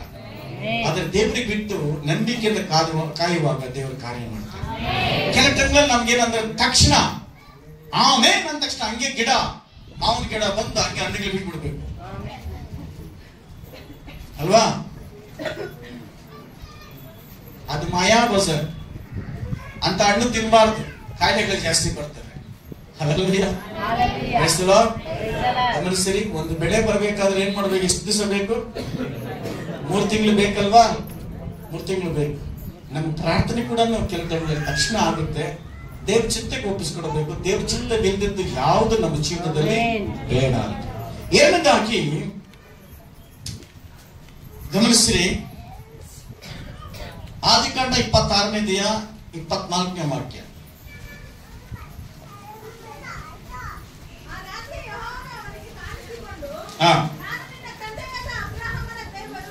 ನಾನು ನಿನ್ನ ತಂದೆಯಾದ ಅಬ್ರಹಾಮನ ದೇವರು, ನೀನು ಭಯಪಡಬೇಡ, ನಾನು ನಿನ್ನ ಬಳಿಯಲ್ಲಿದ್ದೇನೆ, ನನ್ನ ಸೇವಕನಾದ ಅಬ್ರಹಾಮನ ನಿಮಿತ್ತ ನಾನು ನಿನ್ನನ್ನು ಆಶೀರ್ವದಿಸಿ ನಿನ್ನ ಸಂತತಿಯನ್ನು ಹೆಚ್ಚಿಸುವೆನು. ಆಮೆನ್. ಗಮನಿಸಿರಿ, ಈಸಾಕನನ್ನ ದೇವರ ಆಶೀರ್ವಾದ ಮಾಡಿದ್ದು ಯಾರಿಂದ? ಈಸಾಕನ್ ನೋಡಿ ದೇವರ ಆಶೀರ್ವಾದ ಮಾಡಿಲ್ಲ. ಅಬ್ರಹಾಮನ ತನ್ನ ತಂದೆಯ ನಂಬಿಕೆ ಮತ್ತು ಆತನ ನೋಡಿ ಆತನ ಆಶೀರ್ವಾದ ಮಾಡಿದ ದೇವರು ಈಗ ಈಸಾಕನನ್ನು ಆಶೀರ್ವಾದ ಮಾಡುತ್ತಾನೆ. Amen. Amen. Praise the Lord. ಯಾರ ಆಶೀರ್ವಾದ ಇದು? ಅಬ್ರಹಾಮನ ಆಶೀರ್ವಾದ ಮಗನಿಗೆ ಬಂತು. ಮಗನಿಗೆ ಏನಂತ ಹೇಳ್ತಿದ್ದಾನೆ? ಯಾರ ನಿಮಿತ್ತವಾಗಿ ನಾನು ನಿನ್ನ ಆಶೀರ್ವಾದ ಮಾಡ್ತೀನಿ? ಅಬ್ರಹಾಮನ, ನಿಮ್ಮ ತಂದೆ, ನಿಮ್ಮ ಅಪ್ಪನ ಆಶೀರ್ವಾದ ನಿಮಿತ್ತವಾಗಿ ನಾನು ನಿನ್ನ ಆಶೀರ್ವಾದ ಮಾಡ್ತಿದ್ದೇನೆ. ಆಮೆನ್. ಆಮೆನ್. ಹಲ್ಲೆಲೂಯಾ. ಯಾರ ನಿಮಿತ್ತವಾಗಿ ಆಶೀರ್ವಾದ ಮಾಡಬೇಕು ನಮ್ಮನ್ನ? ಹಲ್ಲೆಲೂಯಾ. ಇದರರ್ಥ ಈಸಾಕನಿಗೆ ಸಪರೇಟ್ ಆಶೀರ್ವಾದ ಇಲ್ಲ, ಈಸಾಕನಿಗೆ ಅಬ್ರಹಾಮನ ನಿಮಿತ್ತವಾಗಿ ಆಶೀರ್ವಾದ ಮಾಡಲ್ಪಟ್ಟಿತ್ತು. ಇದರ ಅರ್ಥ ಕೂಡ ಅರ್ಥ ಏನಂದ್ರೆ, ನಮ್ಮ ತಂದೆ ತಾಯಿಗಳ ಆಶೀರ್ವಾದ ನಮಗೆ ಬರುತ್ತೆ. ಆಮೆನ್. ಆಮೆನ್. ಇವತ್ತು ಎಷ್ಟು ಜನ ಹೇಳ್ತೀರಾ, ನನಗೆ ಇವತ್ತು ಏನಾದ್ರೂ ಆಶೀರ್ವಾದ ಇದೆ ಅಂದ್ರೆ ಅದು ನಮ್ಮ ತಂದೆ ತಾಯಿಯಿಂದ ಬಂದಿದ್ದು ಅಂತ ಹೇಳಿ ಹೇಳ್ತೀರಾ? ನಿಮಗೆ ಬಂದಿದ್ದು ಎಲ್ಲಿಂದ ಆಶೀರ್ವಾದ? ಯಾರಿಂದ? ತಂದೆ ತಾಯಿಯಿಂದ ಅಲ್ವಾ? ಕೆಲವು ತಂದೆ ತಾಯಿಗಳು ಮಾಡಿದಂತ ಪುಣ್ಯದ ಕಾರ್ಯಗಳು, ಅದು ಒಳ್ಳೆ ಕಾರ್ಯಗಳು, ಆ ಮಕ್ಕಳಿಗೂ ಒಳ್ಳೆ ಹೆಸರು ಬರುತ್ತೆ. ಆ ಹೆಸರು ತಂದೆ ಅಪ್ಪನ ಹೆಸರು ಹೇಳಿದ ತಕ್ಷಣ ಮಕ್ಕಳಿಗೆ ತುಂಬಾ ಗೌರವ ಕೊಡ್ತಾರೆ. ಇಂಥವ್ರ ಮಗ ನೀನು, ಬಾಪ ಕುತ್ಕೋ ಬಾ, ನೀರು ಕೊಡು, ಟೀ ಕೊಡು, ಊಟ ಮಾಡ್ತೀಯಪ್ಪ, ಚೆನ್ನಾಗಿದೆ ಅಂತ ಮಾತಾಡ್ತಾರೆ. ಕಾರಣ ಎಲ್ಲಿಂದ ಬಂತ ಆಶೀರ್ವಾದ? ಅದು ಇಂಥವರ ಮಗ, ಇಂಥವರ ತಾಯಿ ಮಗನು ಅಥವಾ ಈ ತಾಯಿಯ ಮಗನಾಗಿದ್ದಾನೆ ಅಂತ ಹೇಳಿ ತುಂಬಾ ಸಂತೋಷ ಪಡ್ತಾರೆ. ಸಮಾಜದಲ್ಲಿ ಒಳ್ಳೆ ಹೆಸರನ್ನು ಮಾಡಿರ್ತಾರೆ, ಗೌರವನ ಇಟ್ಟಿರ್ತಾರೆ. ಆ ಗೌರವ ತನ್ನ ಮಕ್ಕಳಿಗೆ ಎಲ್ಲಿ ಹೋದ್ರು ಸಹ ಅವರಿಗೆ ಗುರುತಿಸಲ್ಪಟ್ಟು ಆಶೀರ್ವಾದಕರವಾಗಿರ್ತದೆ. ಅದೇ ಅವರ ಅಪ್ಪ ಕುಡುಕನಾಗಿದ್ರೆ, ಕಳ್ಳನಾಗಿದ್ರೆ, ಕೊಲೆಗಾರನಾಗಿದ್ರೆ ಏನಾಗ್ತದೆ? ಆ ಮಕ್ಕಳನ್ನ ಸೇರಿಸ್ತಾರ? ನಿಮ್ಮಪ್ಪ ದೊಡ್ಡ ಕಳ್ಳ, ಹೋಗಪ್ಪ ನೀನ್ ಇಲ್ಲಿ ಬರಬೇಡ, ಕಳ್ಳನ ಮಗನ್ ಬರ್ತಾನೆ, ಅಲ್ಲಿ ಮುಚ್ಚಿಕೊಳ್ಳ್ರ ಅಂತ ಜನಸಿಲ್ಲ. ಇಲ್ಲಿ ಯಾರ ನಿಮಿತ್ತವಾಗಿ ಆಶೀರ್ವಾದ ಮಾಡಿದ್ದು? ಅಬ್ರಹಾಮನ ನಿಮಿತ್ತವಾಗಿ ಇಸಾಕನಿಗೆ ಬಂತ ಹೊರತು ಇಸಾಕ ನಿಮಿತ್ತವಾಗಿ ಇಸಾಕನಿಗೆ ಆಶೀರ್ವಾದ ಬಂದಿಲ್ಲ. ಅವರಪ್ಪನ ನಿಮಿತ್ತವಾಗಿ ಅವನಿಗೆ ಆಶೀರ್ವಾದ ಬಂತು. ಒಳ್ಳೇದಾಗ್ಲಿ ಕೆಟ್ಟದಾಗ್ಲಿ ಸಹ ಈ ರೀತಿಯಾಗಿ ನಮ್ಮನ್ನು ಹಿಂಬಾಲಿಸ್ತಾ ಬರ್ತದೆ. ಅದಕ್ಕೆ ನಾವು ನಮ್ಮ ಮಕ್ಕಳಿಗೆ ಆಶೀರ್ವಾದಕರವಾಗಿ ಇರಬೇಕಾದ್ರೆ ನಾವು ಆಶೀರ್ವಾದ ನಿಧಿಯಾಗಿ ಆತನ ವಾಗ್ದಾನಕ್ಕೆ ಅನುಸಾರವಾಗಿರಬೇಕು. ಆಮೆನ್. ಆಮೆನ್. ಅನೇಕ ತನ್ನ ಮಕ್ಕಳಿಗೆ ತಂದೆ ತಾಯಿ ಮಾಡಿದ ಪಾಪದ ನಿಮಿತ್ತವಾಗಿ, ಶಾಪದ ನಿಮಿತ್ತವಾಗಿ ಅನೇಕ ರೋಗಗಳಿಗೂ ಅನೇಕದಂತ ಆಶೀರ್ವಾದ ಇಲ್ಲದ ಜೀವಿತಕ್ಕೆ ನಡೆಸಲ್ಪಡ್ತಾರೆ ಮಕ್ಕಳು ಸಹ. ತಂದೆ ತಾಯಿಗಳ ಯೋಚನೆ ಹೆಂಗಿರ್ಬೇಕಂದ್ರೆ, ನನಗೆ ಕೆಟ್ಟದಾಗಿದೆ, ನಾನು ಕೆಟ್ಟವರಾಗಿದ್ರೆ ನನ್ನ ಮಕ್ಕಳು ಯಾವತ್ತಿಗೂ ಕೆಟ್ಟವರಾಗಬಾರದು. ನನ್ನ ಮಕ್ಕಳು ವಾಕ್ಯಾನುಸಾರವಾಗಿ ಜೀವಿತವನ್ನು ಜೀವಿಸುವಂತರಾಗಿರಬೇಕು. ಆಮೆನ್. ಆಮೆನ್. ಫಲಭರಿತವಾದ ಜೀವಿತವನ್ನು ಕೊಡಬೇಕು. ಹಲ್ಲೆಲೂಯಾ. ಅವರಿಗೆ ಪಾಠ ಹೇಳಬೇಕು. ನಮ್ಮ ಜೀವಿತದಲ್ಲಿ ಪಾಪ ಈ ರೀತಿ ಬಂದದಕ್ಕಿಂತಲ್ಲ ನಷ್ಟ ಆಯ್ತು, ಅವಮಾನ ಆಯ್ತು, ಈ ತರ ತೊಂದರೆಗೊಳಗಾಗಿದೆ, ನೀವು ಅಂತ ಸ್ಥಾನದಲ್ಲಿ ಇರಬಾರದು ಅಂತೇಳಿ ತನ್ನ ಮಕ್ಕಳಿಗೆ ತಂದೆ ತಾಯಿಗಳು ಹೇಳಿಕೊಡಬೇಕು. Hallelujah. Hallelujah. Praise the Lord. Praise the Lord. ಇಲ್ಲವಾದ್ರೆ ತಂದೆ ತಾಯಿಗಳು ಪಶ್ಚಾತ್ತಾಪ ಪಡದೆ ಹಂಗೇ ಇದ್ದಿದ್ದೆ ಆದ್ರೆ, ಆ ಪಾಪದಲ್ಲಿ ಜೀವಿಸಿದ್ದೆ ಆದ್ರೆ ನಿಮ್ಮ ಪಾಪ ನಿಮ್ಮ ಮಕ್ಕಳನ್ನ ಭವಿಷ್ಯತ್ತನ್ನ ಹಾಳು ಮಾಡ್ತಾ ಹೋಗುತ್ತೆ. ನಿಮ್ಮ ಮಕ್ಕಳ ಭವಿಷ್ಯತ್ತನ್ನ ಹಾಳು ಮಾಡೋದಕ್ಕೆ ಒಂದು ಕಾರಣ ಏನಂದ್ರೆ ತಂದೆ ತಾಯಿ ಮಾಡಿದಂತ ಪಾಪ. ಆದ್ರೆ ಪಾಪ ಪರಿಹಾರಕ್ಕೆ ಯೇಸು ಕ್ರಿಸ್ತನ ಇದ್ದು ಮತ್ತೆ ಇನ್ನೂ ಪಾಪದಲ್ಲಿ ಜೀವಿಸಿದ್ದೆ ಆದರೆ ನಿಮಗೆ ಪರಿಹಾರ ಮಾಡೋದು ಯಾರು? ಎಲ್ಲಾ ವಿಷಯಗಳು ಗೊತ್ತು, ವಾಕ್ಯ ಗೊತ್ತು, ಪ್ರತಿಯೊಂದು ಗೊತ್ತು. ಆದ್ರೆ ಇದು ಮುಂದಿನ ಜೀವಿತಗಳಲ್ಲಿ ಮಕ್ಕಳು ಮೊಮ್ಮಕ್ಕಳು ಆಶ್ರಮದ ನಿಧಿಯಾಗಿರಬೇಕು, ಅವ್ರ ಆಶ್ರಮದ ವಂಶಸ್ಥರಾಗಿರಬೇಕು ಅಂದಾಗ ನೀನು ನಿನ್ನ ಮಕ್ಕಳಿಗೆ ಆಸ್ತಿ ಪಾಸ್ತಿ ಅದು ಇನ್ನೊಂದು ಇಲ್ಲ ಅಂದ್ರೂ ಪರವಾಗಿಲ್ಲ, ಆಶೀರ್ವಾದ ಅನ್ನೋದು ಒಂದು ಶುದ್ಧವಾದಂತಹ ಆಶೀರ್ವಾದವನ್ನು ಇಡಬೇಕು. Amen, amen, hallelujah.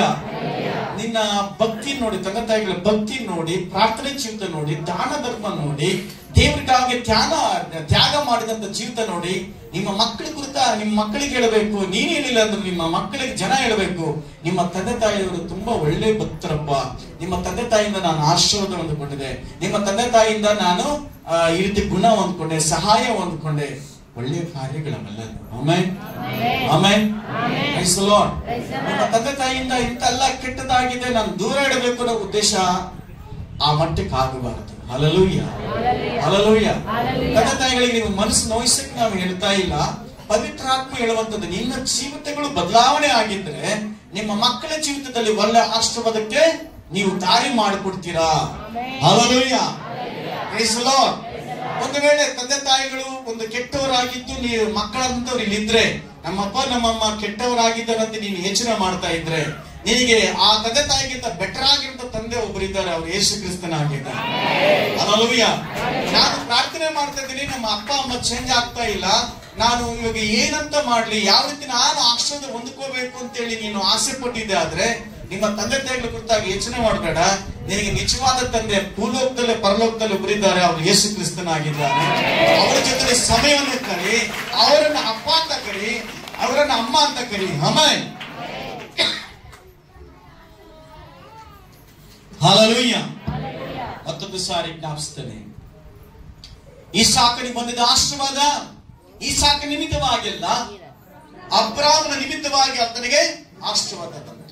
ಇವತ್ತು ಇಲ್ಲಿರುವಂತ ತಂದೆ ತಾಯಿಗಳೆಲ್ಲ ಯೋಚನೆ ಮಾಡ್ರಿ, ನಿಮ್ಮ ಮಕ್ಕಳ ವಿಚಾರವಾಗಿ ನೀವು ಏನನ್ನ ಇಟ್ಟಿದ್ದೀರಾ, ಹೆಂಗನ್ನ ಯಾವ ತರದ ಇಟ್ಟಿದ್ದೀರಾ? ನೀವು ಮಾಡುವಂತ ಪ್ರತಿಯೊಂದು ಯಾರ ಮೇಲೆ ಪ್ರಭಾವ ಬೀಳುತ್ತೆ ಗೊತ್ತಾ? ನಿಮ್ಮ ಕುಟುಂಬದ ಮೇಲೆ ಪ್ರಭಾವ ಬೀಳುತ್ತೆ. ನೀವು ಏನು ತೀರ್ಮಾನ ಮಾಡಿದ್ರು, ನೀವು ಏನೆಲ್ಲ ಒಡಸು ಮಾತಾಡ್ತಿರೋ, ನೀವು ಏನೆಲ್ಲ ಅಕ್ರಮ ಸಂಪಾದನೆ ಮಾಡ್ತಿರೋ, ಅನ್ಯಾಯ ಮಾಡ್ತಿರೋ, ಅವೆಲ್ಲ ಸಹ ನಿಮ್ಮ ಕುಟುಂಬದಲ್ಲಿ ಅದು ಏರುಪೇರು ಆಗೇ ಆಗ್ತದೆ.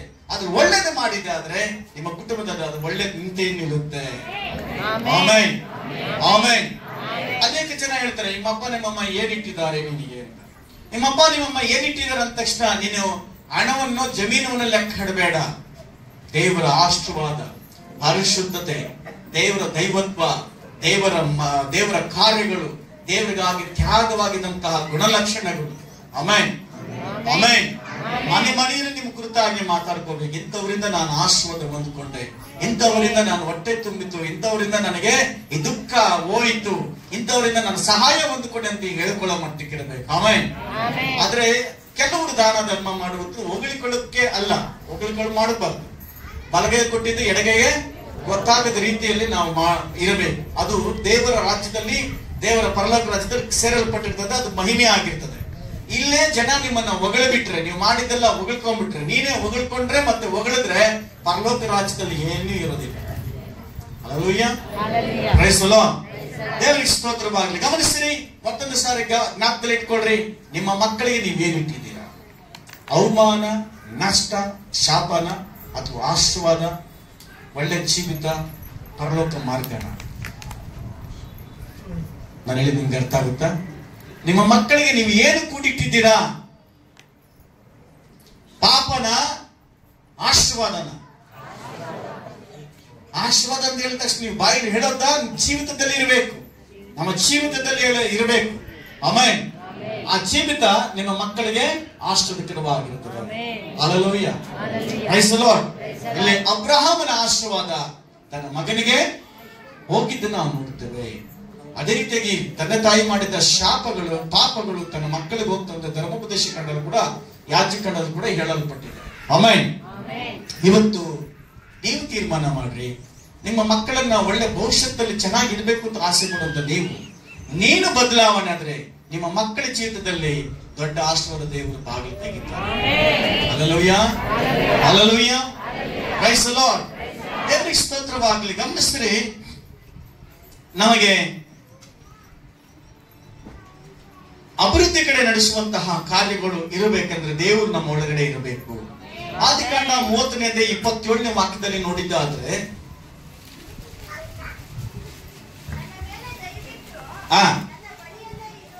ಲಾಬಾನನು ತನ್ನ ಅಳಿಯನಾದಂತ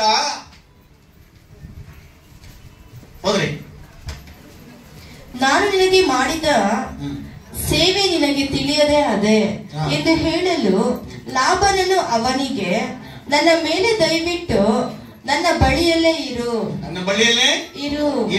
ಯೆಹೋವನು ನಿನ್ನ ನಿಮಿತ್ತ ನನ್ನನ್ನು ಅಭಿವೃದ್ಧಿ ಪಡಿಸಿದ್ದಾನೆ ಎಂದು ಚೆನ್ನಾಗಿ ತಿಳಿದಿದ್ದೇನೆ. ಯಾಕೋಬನಿಗೆ ಜೊತೆಲಿ ಯಾರಿದ್ದಾರೆ? ಯಾಕೋಬನು ಮೊದಲು, ಯಾಕೋಬ ಅಂದ್ರೆ ಏನು? ಮೋಸಗಾರ ಅಂತ.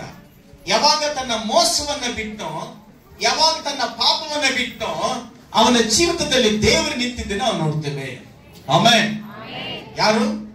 ಯಾಕೋಬನು ತನ್ನ ಮೋಸಗಾರ, ಅಣ್ಣನಿಗೆ ಮೋಸ ಮಾಡಿದ, ಅಪ್ಪನಿಗೆ ಮೋಸ ಮಾಡಿದಂತ ವ್ಯಕ್ತಿ. ಇಷ್ಟೆಲ್ಲ ಮೋಸ ಮಾಡಿ ಅವನ ಅನಾಥನಾಗಿ ದಿಕ್ಕು ಕಾಣದವನಾಗಿದ್ದಾಗ ಅವನು ಪ್ರಾರ್ಥನೆಯಲ್ಲಿ ತನ್ನ ಜೀವಿತನ ಕಳೆದ. ಆ ಪ್ರಾರ್ಥನೆಯಲ್ಲೂ ಕನಸಲ್ಲೂ ಸಹ ದೇವರ ಸಂಗಡ ಅವನು ಇದ್ದಿದ್ದನ್ನು ನಾವು ನೋಡುತ್ತೇವೆ. ಇದರ ನಿಮಿತ್ತವಾಗಿ ಆ ಪ್ರಾರ್ಥನೆ ಅವನನ್ನು ಆಶೀರ್ವಾದಕ್ಕೆ ನಡೆಸುತ್ತಾ ಬಂತು. ಆಮೆನ್. ಪಶ್ಚಾತ್ತಾಪ ಪಡುವಂತಹ ಪ್ರಾರ್ಥನೆ ಯಾವತ್ತೂ ನಮಗೆ ಜಯವನ್ನು ಕೊಡುವಂತದ್ದಾಗಿರ್ತದೆ. ದೇವರ ಜೊತೆ ರೀಕನೆಕ್ಷನ್ ಮಾಡುತ್ತೆ, ಪಾಪ ಸಪರೇಟ್ ಮಾಡುತ್ತೆ. ಅದರ ಪಶ್ಚಾತ್ತಾಪ ಪಟ್ಟಂತಹ ಪ್ರಾರ್ಥನೆ ಅದು ರೀಕನೆಕ್ಷನ್, ಮತ್ತೆ ದೇವರ ಜೊತೆ ಸಂಬಂಧವನ್ನು ಬೆಳೆಸುತ್ತೆ. ಆಮೆನ್. ಹೆಚ್ಚಿನಕ್ಕೆ ಮತ್ತೆ ಯೇಸು ಕ್ರಿಸ್ತನ ಜೊತೆ ನಮಗೆ ಸಂಬಂಧ ಬೇಕು. Hallelujah, hallelujah. ದೇವರಿಗೆ ಸ್ತೋತ್ರವಾಗಲಿ. ಗಮನಿಸ್ರಿ, ಇಲ್ಲಿ ಒಂದನ್ನ ಗಮನಿಸ್ತಾ ಇದ್ದಾನೆ ಅವರ ಮಾವ. ಇವ್ರ ಜೊತೆಲಿ ಯಾರಿದ್ದಾರೆ? ಇದಕ್ಕಿಂತ ಮುಂಚೆ ಏನ್ ಮಾಡ್ದ? ಅವರ ಅಪ್ಪನ ಹತ್ರ ಮೋಸ ಮಾಡಿ ಆಶೀರ್ವಾದ ಹೊಂದ್ಕೊಂಡ್ಬಿಟ್ಟ. ಆಮೆನ್. ಮೋಸ ಮಾಡಿ ಆಶೀರ್ವಾದ ಹೊಂದ್ಕೊಂಡ. ಆದ್ರೆ ಅವನು ಪಶ್ಚಾತ್ತಾಪಟ್ಟ ದೇವರ ಕಡೆ ತೀರ್ಕೊಂಡ. ಅವಾಗ ದೇವರು ಹೇಳಿದ್ದೇನೆಂದ್ರೆ ಅವನ ಪಾಪವನ್ನು ಕ್ಷಮಿಸಿ ಹೊಸ ಹೆಸರನ್ನ ಕೊಟ್ಟ. ಯಾಕೋಬ ಅಂದ್ರೆ ಮೋಸಗಾರದಂತ ಹೆಸರು. ಈಗ ಆ ಹೆಸರನ್ನ ಪಶ್ಚಾತ್ತಾಪಟ್ಟಿದ್ರೆ ಆ ಹೆಸರನ್ನೇ ತೆಗೆದುಹಾಕಿ ದೇವ್ರ ಏನ್ ಮಾಡ್ದ? ಅದನಿಗೆ ಇಸ್ರಾಯೇಲ್ ಅಂತೇಳಿ ಹೆಸರಿಟ್ಟ. 7 ಜನ ಇಸ್ರಾಯೇಲ್. ಆಮೆನ್. ಹಳೆ ಹೆಸರೇನು? ಆ ಯಾಕೋಬ ಅಂದ್ರೆ ಏನು? ಮೋಸಗಾರ ಅಂತೇಳಿ. ಯಾವಾಗ ಪಾಪ ಪಶ್ಚಾತ್ತಾಪಟ್ಟು ದೇವರ ಕಡೆ ತಿರ್ಕೊಂಡು ಅವನಿಗೆ ಹೊಸ ಹೆಸರು ಬಂತು. ಅದೇನಂದ್ರೆ ಇಸ್ರಾಯೇಲ್ ಅಂತೇಳಿ. Amen, amen. ಈಗ ಆತನ ಹಳೆ ಹೆಸರಲ್ಲಿ ಹೋಗ್ತಾ ಇಲ್ಲ, ಹೊಸ ಹೆಸರಲ್ಲಿ ಹೋಗ್ತಿದ್ದಾನೆ. ಯಾಕಂದ್ರೆ ದೇವರು ಆತನ ಸಂಗಡ ಇದ್ದಾನೆ. ಯಾವತ್ತು ಅವನ ಪಾಪ ಕ್ಷಮಿಸಲ್ಪಟ್ಟು ಅವಾಗ ದೇವರ ಅವನ ಜೀವಿತಕ್ಕೆ ಬಂದ. ಯಾವಾಗ ದೇವರ ಜೀವಿತಕ್ಕೆ ಬಂದು ಅವನ ಕೆಲಸಗಳೆಲ್ಲ ಯಶಸ್ವಿ ಆಗ್ತಾ ಬಂತು. Amen, hallelujah. ಅವನ ಕೆಲಸಗಳೆಲ್ಲ ಯಶಸ್ವಿ ಆಗ್ತಾ ಬಂತು. ದೇವರಿಗೆ ಸ್ತೋತ್ರವಾಗಲಿ. ಆಮೆನ್. ಗಮನಿಸ್ರಿ, ಅದೇ ರೀತಿಯಾಗಿ ಯೋಸೇಫನ ಜೀವಿತದಲ್ಲಿ ಸಹ ಆದಿಕಾಂಡ 39ನೇ 5ನೇ ವಾಕ್ಯದಲ್ಲಿ ನೋಡ್ತೇವೆ. ಅವನ ಜೊತೆಯಲ್ಲಿ ಸಹ ದೇವರಿದ್ದ ಕಾರಣ ಅಭಿವೃದ್ಧಿ ಆಗ್ತಾ ಬಂತಂತ ಹೇಳ್ತೇವೆ. Hallelujah, praise the Lord, praise the Lord. ದೇವರು ಎಲ್ಲರ ಜೊತೆಲಿ ಇರೋದಕ್ಕೆ ದೇವರಿಗೆ ಇಷ್ಟ ಇದೆ. ನಿಮಗೆ ಇಷ್ಟ ಇದೆಯಾ? ಇದೆಯಾ ಇಲ್ವಾ? ಆದ್ರೆ ಎಲ್ಲರ ಜೊತೆಲಿ ದೇವರಿಗೆ ಇಷ್ಟ. ಆದರೆ ಎಲ್ಲರಲ್ಲೂ ಆ ದೇವರ ಮೇಲಿಂತ ನಂಬಿಕೆ, ಪ್ರಾರ್ಥನೆ ಜೀವಿತ, ಪಾಪವಿಲ್ಲದಂತ ಜೀವಿತ ಇದ್ದಾಗ ಕರ್ತನ ಅವ್ರ ಸಂಗಡ ಇರ್ತಾನೆ. ಆಮೆನ್. ಹೋದ್ರಿ, ಅವನು ಯೋಸೇಫನನ್ನು ತನ್ನ ಮನೆಯ ಮೇಲೆಯೂ ಆಸ್ತಿಯ ಮೇಲೆಯೂ ಅಧ್ಯಕ್ಷನಾಗಿ ಇಟ್ಟಿದ್ದರಿಂದ ಯೆಹೋವನು ಯೋಸೇಫನ ನಿಮಿತ್ತವಾಗಿ ಆ ಐಗುಪ್ತನ ಮನೆಯನ್ನು ಅಭಿವೃದ್ಧಿಗೆ ತಂದನು. ಗಮನಿಸಬೇಕಾದ ವಿಚಾರ ಏನಂದ್ರೆ, ಯೋಸೇಫನ ಜೊತೆಯಲ್ಲಿ ಯಾರಿದ್ರು? ಯೋಸೇಫನ ಜೊತೆಯಲ್ಲಿ ಯಾರಿದ್ರು? ದೇವರಿದ್ರು. ದೇವರಿದ್ದರಿಂದ ಅವನ ಎಲ್ಲಾ ಕೆಲಸದಲ್ಲಿ ಯಶಸ್ವಿ ಆಗ್ತಾ ಬಂತು. ಆದ್ರೆ ಅವನಿಗೆ ಅನೇಕ ಸಂದರ್ಭದಲ್ಲಿ ಪಾಪ ಮಾಡೋದಕ್ಕೆ ಅವಕಾಶಗಳಿದ್ದವು. ಯಾರಿಗೆ? ಯೋಸೇಫನಿಗೆ ಪಾಪ ಮಾಡೋದಕ್ಕೆ ಅವಕಾಶಗಳು ಹೆಚ್ಚಿದ್ದವು. ಆದ್ರೆ ಅವನು ಹೇಳ್ತಾನೆ, ನನ್ನ ಯಜಮಾನ ನಂಬಿಕಸ್ಥನಾಗಿ ಅವನ ಆಸ್ತಿ ಪಾಸ್ತಿಯನ್ನ, ಅವನ ಮನೆಯನ್ನ ನನಗೆ ನಂಬಿಕೆಯಿಂದ ಕೊಟ್ಟಿದ್ದಾನೆ. ಹಲ್ಲೆಲೂಯಾ. ನೋಡ್ರಿ, ಹೊರಟೆ 7ನೇ ವಾಕ್ಯದಲ್ಲಿ ಹೇಳ್ತಾನೆ, ಅವನ ದಣಿಯ ಹೆಂಡತಿಯು ಅವನ ಮೇಲೆ ಕಣ್ಣು ಹಾಕಿ ತನ್ನೊಡನೆ ಸಂಗಮಕ್ಕೆ ಕರೆದಳು. ಆದರೆ ಅವನು ಒಪ್ಪದೆ, ನನ್ನ ದಣಿಯು ತನ್ನ ಆಸ್ತಿಯನ್ನೆಲ್ಲ ನನ್ನ ವಶಕ್ಕೆ ಒಪ್ಪಿಸಿ ನಾನು ಇರುವುದರಿಂದ ಮನೆಯೊಳಗೆ ನಡೆಯುವ ಯಾವ ಕೆಲಸವನ್ನು ಚಿಂತಿಸದೇ ಇದ್ದಾನೆ. ನೋಡ್ರಿ, ಒಬ್ಬರಿಗೆ ಒಂದು ಮನೆಯನ್ನು ಆಸ್ತಿ ಪಾಸ್ತಿ ನಂಬಿಕೆಸ್ಥರಾಗಿ ಕೊಟ್ಟಾಗ ಯಾವ ಚಿಂತೆ ಇಲ್ಲದವನಾಗಿ ಇಲ್ಲಿ ಅಪರೋಹ ಇದ್ದ. ಅಪರೋಹ ಅಂದ್ರೆ ಅವನು ಯಾರು? ಪೋಟಿಫರನ ನಂಬಿಕಸ್ಥನಾಗಿರೋದ್ರಿಂದ ಅವನ ಏನು ಚಿಂತೆ ಇಲ್ಲದೆ ಅವನ ನಂಬಿಕೆ ಯಥಾರ್ಥವಾಗಿ ಒಳ್ಳೆ ಊಟ ಮಾಡಿ ನಿದ್ರೆ ಮಾಡ್ತಾ ಇದ್ದ ಪೋಟಿಫರನ. ಯಾಕಂದ್ರೆ ನನಗೆ ಒಳ್ಳೆ ನಂಬಿಕಸ್ಥನ ಸಿಕ್ಕಿದ್ದಾನೆ, ನಾನು ಆಸ್ತಿ ಪಾಸ್ತಿನ ಮನೆಯನ್ನ ಚೆನ್ನಾಗಿ ಜೋಪಾನವಾಗಿ ನೋಡಿಕೊಳ್ತಾನೆ ಅನ್ನೋ ಉದ್ದೇಶಕ್ಕೋಸ್ಕರ ಅವನಿಗೆ ಯಾವ ಚಿಂತೆನೂ ಭಯನೂ ಇರಲಿಲ್ಲ. ಇಂತಹ ನಂಬಿಕಸ್ಥರು ಬೇಕು. Amen, amen, hallelujah. ಅವನಿಗೆ ಎಲ್ಲದರ ಮೇಲೆ ಅಧಿಕಾರ ಸಿಕ್ತು. ಯಾವಾಗ ಅಪನಂಬಿಕಸ್ಥರಾಗ್ತಾರೋ ಅವ್ರು ಯಾರು ಮನೆ ಹತ್ರ ಸೇರಿಸ್ಕೊಡೋದಿಲ್ಲ, ಯಾವ ವಸ್ತುನೂ ಕೊಡೋದಿಲ್ಲ, ಯಾವ ಜಮೀನು ಕೊಡಕ್ ಬರಲ್ಲ. ಯಾಕಂದ್ರೆ ನಂಬಿಕೆ ಅನ್ನೋದು ತುಂಬಾ ಇಂಪಾರ್ಟೆಂಟ್. ಒಂದ್ಸತಿ ಕಳ್ಕೊಂಡ್ಮೇಲೆ ಮತ್ತೆ ಪಡ್ಕೊಳ್ಳೋದಕ್ಕೆ ಸಾಧ್ಯವೇ ಇರೋದಿಲ್ಲ. ಆದ್ರೆ ಯೇಸಪ್ಪನಿಗೆ ಅಂತಹ ನಂಬಿಕಸ್ಥನಾಗಿರೋದ್ರಿಂದ ದೇವರ ಹತ್ರ ಸಂಗಡ ಇದ್ದ, ಅವನ ಕೆಲಸವೆಲ್ಲ ಅಭಿವೃದ್ಧಿ ಮಾಡ್ತಾ ಬಂದ. ಪಾಪಕ್ಕೆ ಅವಕಾಶ ಸಿಕ್ತು. ಮನೆಯಲ್ಲಿ ಯಾರು ಇರ್ತಾ ಇರ್ಲಿಲ್ಲ, ಎಲ್ಲಾ ಸಂದರ್ಭದಲ್ಲಿ ಪಾಪ ಮಾಡೋದಕ್ಕೆ ಅವಕಾಶ ಸಿಕ್ತು. ಆದ್ರೆ ಯೇಸಪ್ಪನ ಮಾತ್ರ ಆ ಪಾಪಕ್ಕೆ ಒಳಗಾಗ್ಲಿಲ್ಲ. ನಾನು ಜೈಲಿಗೆ ಹೋದ್ರೂ ಪರವಾಗಿಲ್ಲ, ನನಗೆ ಕೆಟ್ಟ ಹೆಸರು ಬಂದ್ರೂ ಪರವಾಗಿಲ್ಲ, ನಷ್ಟ ಆದ್ರೂ ಪರವಾಗಿಲ್ಲ, ಪಾಪ ಮಾತ್ರ ಮಾಡೋದಿಲ್ಲ ಅಂತೇಳಿ ತೀರ್ಮಾನ ಮಾಡ್ದ. ಅವತ್ತು ತೀರ್ಮಾನ ಮಾಡಿದ್ದಕ್ಕೆ ಅವನನ್ನ ದೇವರು ಉನ್ನತ ಸ್ಥಾನಕ್ಕೆ, ಆ ದೇಶದಲ್ಲಿ ದೊಡ್ಡ ವ್ಯಕ್ತಿಯಾಗಿ, ದೊಡ್ಡ ಮಂತ್ರಿಯಾಗಿ, ಒಂದು ಒಳ್ಳೆ ಆಡಳಿತಗಾರನಾಗಿ ಮಾರ್ಪಡಿಸಿದ.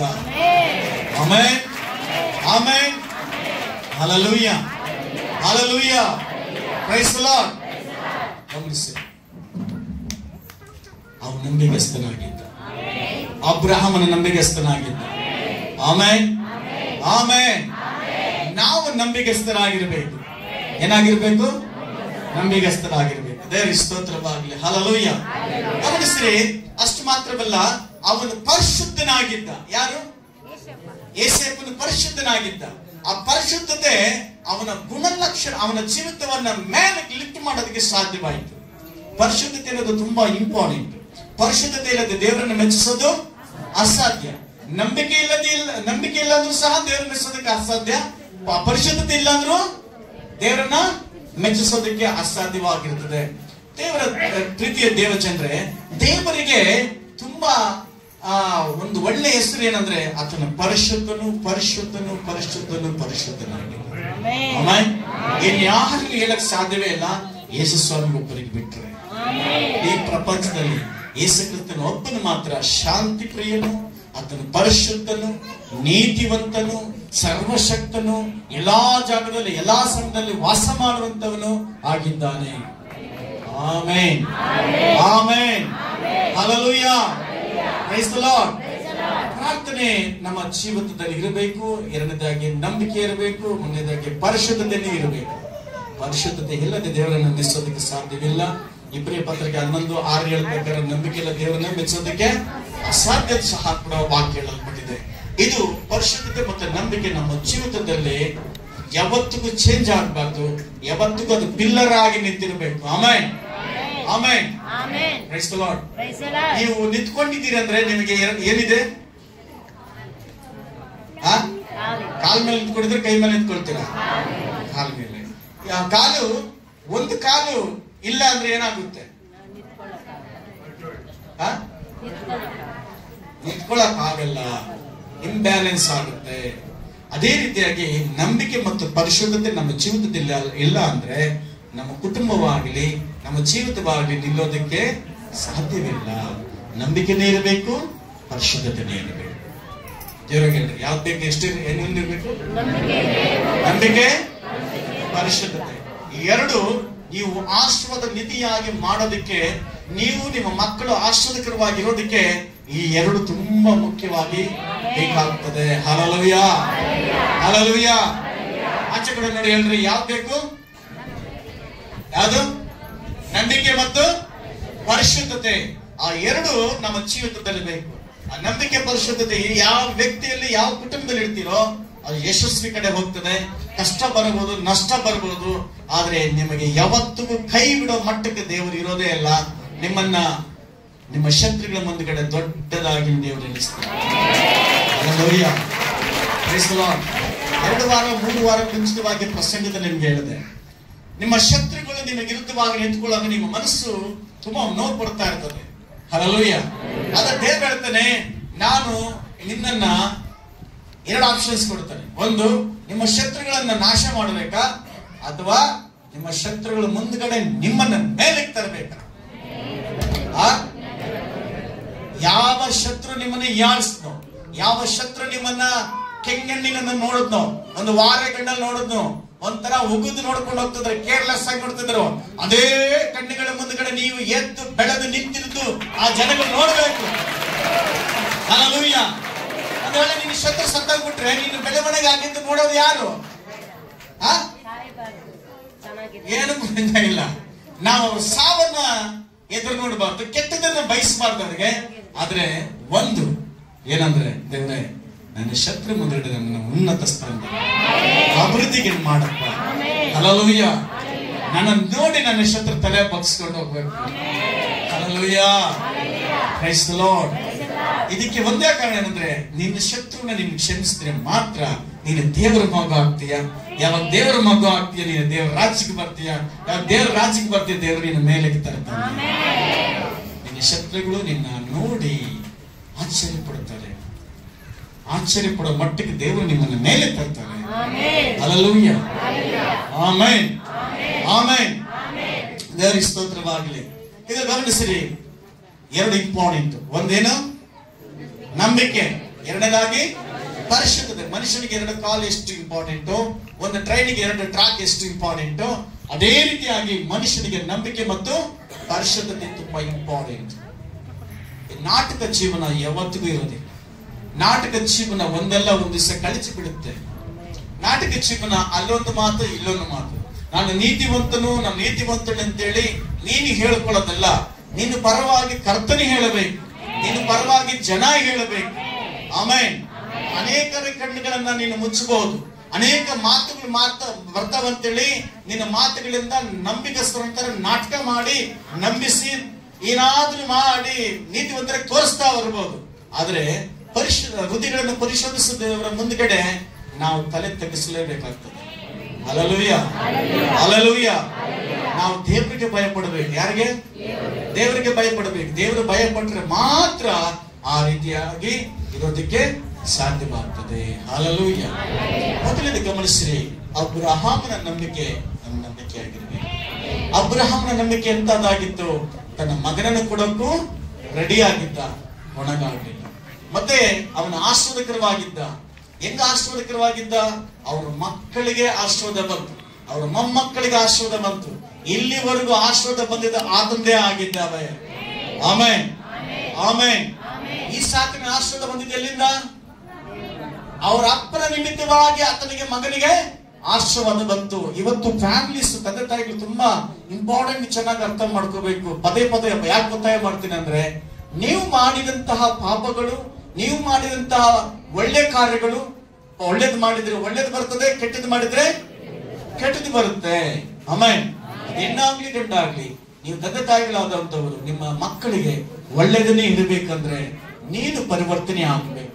ಪಶ್ಚಾತ್ತಾಪಟ್ಟ ದೇವರ ಕಡೆಗೆ ನಿನ್ನ ಮನಸ್ಸನ್ನು ತಿರ್ಸ್ಕೊಂಡು ಕ್ರಿಸ್ತನಿಗಾಗಿ ಜೀವಿಸಿದ್ದಾದ್ರೆ ನಿನ್ನ ಮಕ್ಕಳಿಗೆ ಒಳ್ಳೆ ಭವಿಷ್ಯತ್ತನೇ ಇರ್ತದೆ. ಇಸಾಕನಿಗೆ ಆಶೀರ್ವಾದ ಬಂದಿದ್ದು ಅಬ್ರಹಾಮನ ನಿಮಿತ್ತವಾಗಿ ಹೊರತು ಇಸಾಕನ ನಿಮಿತ್ತವಲ್ಲ. ಆಮೆನ್.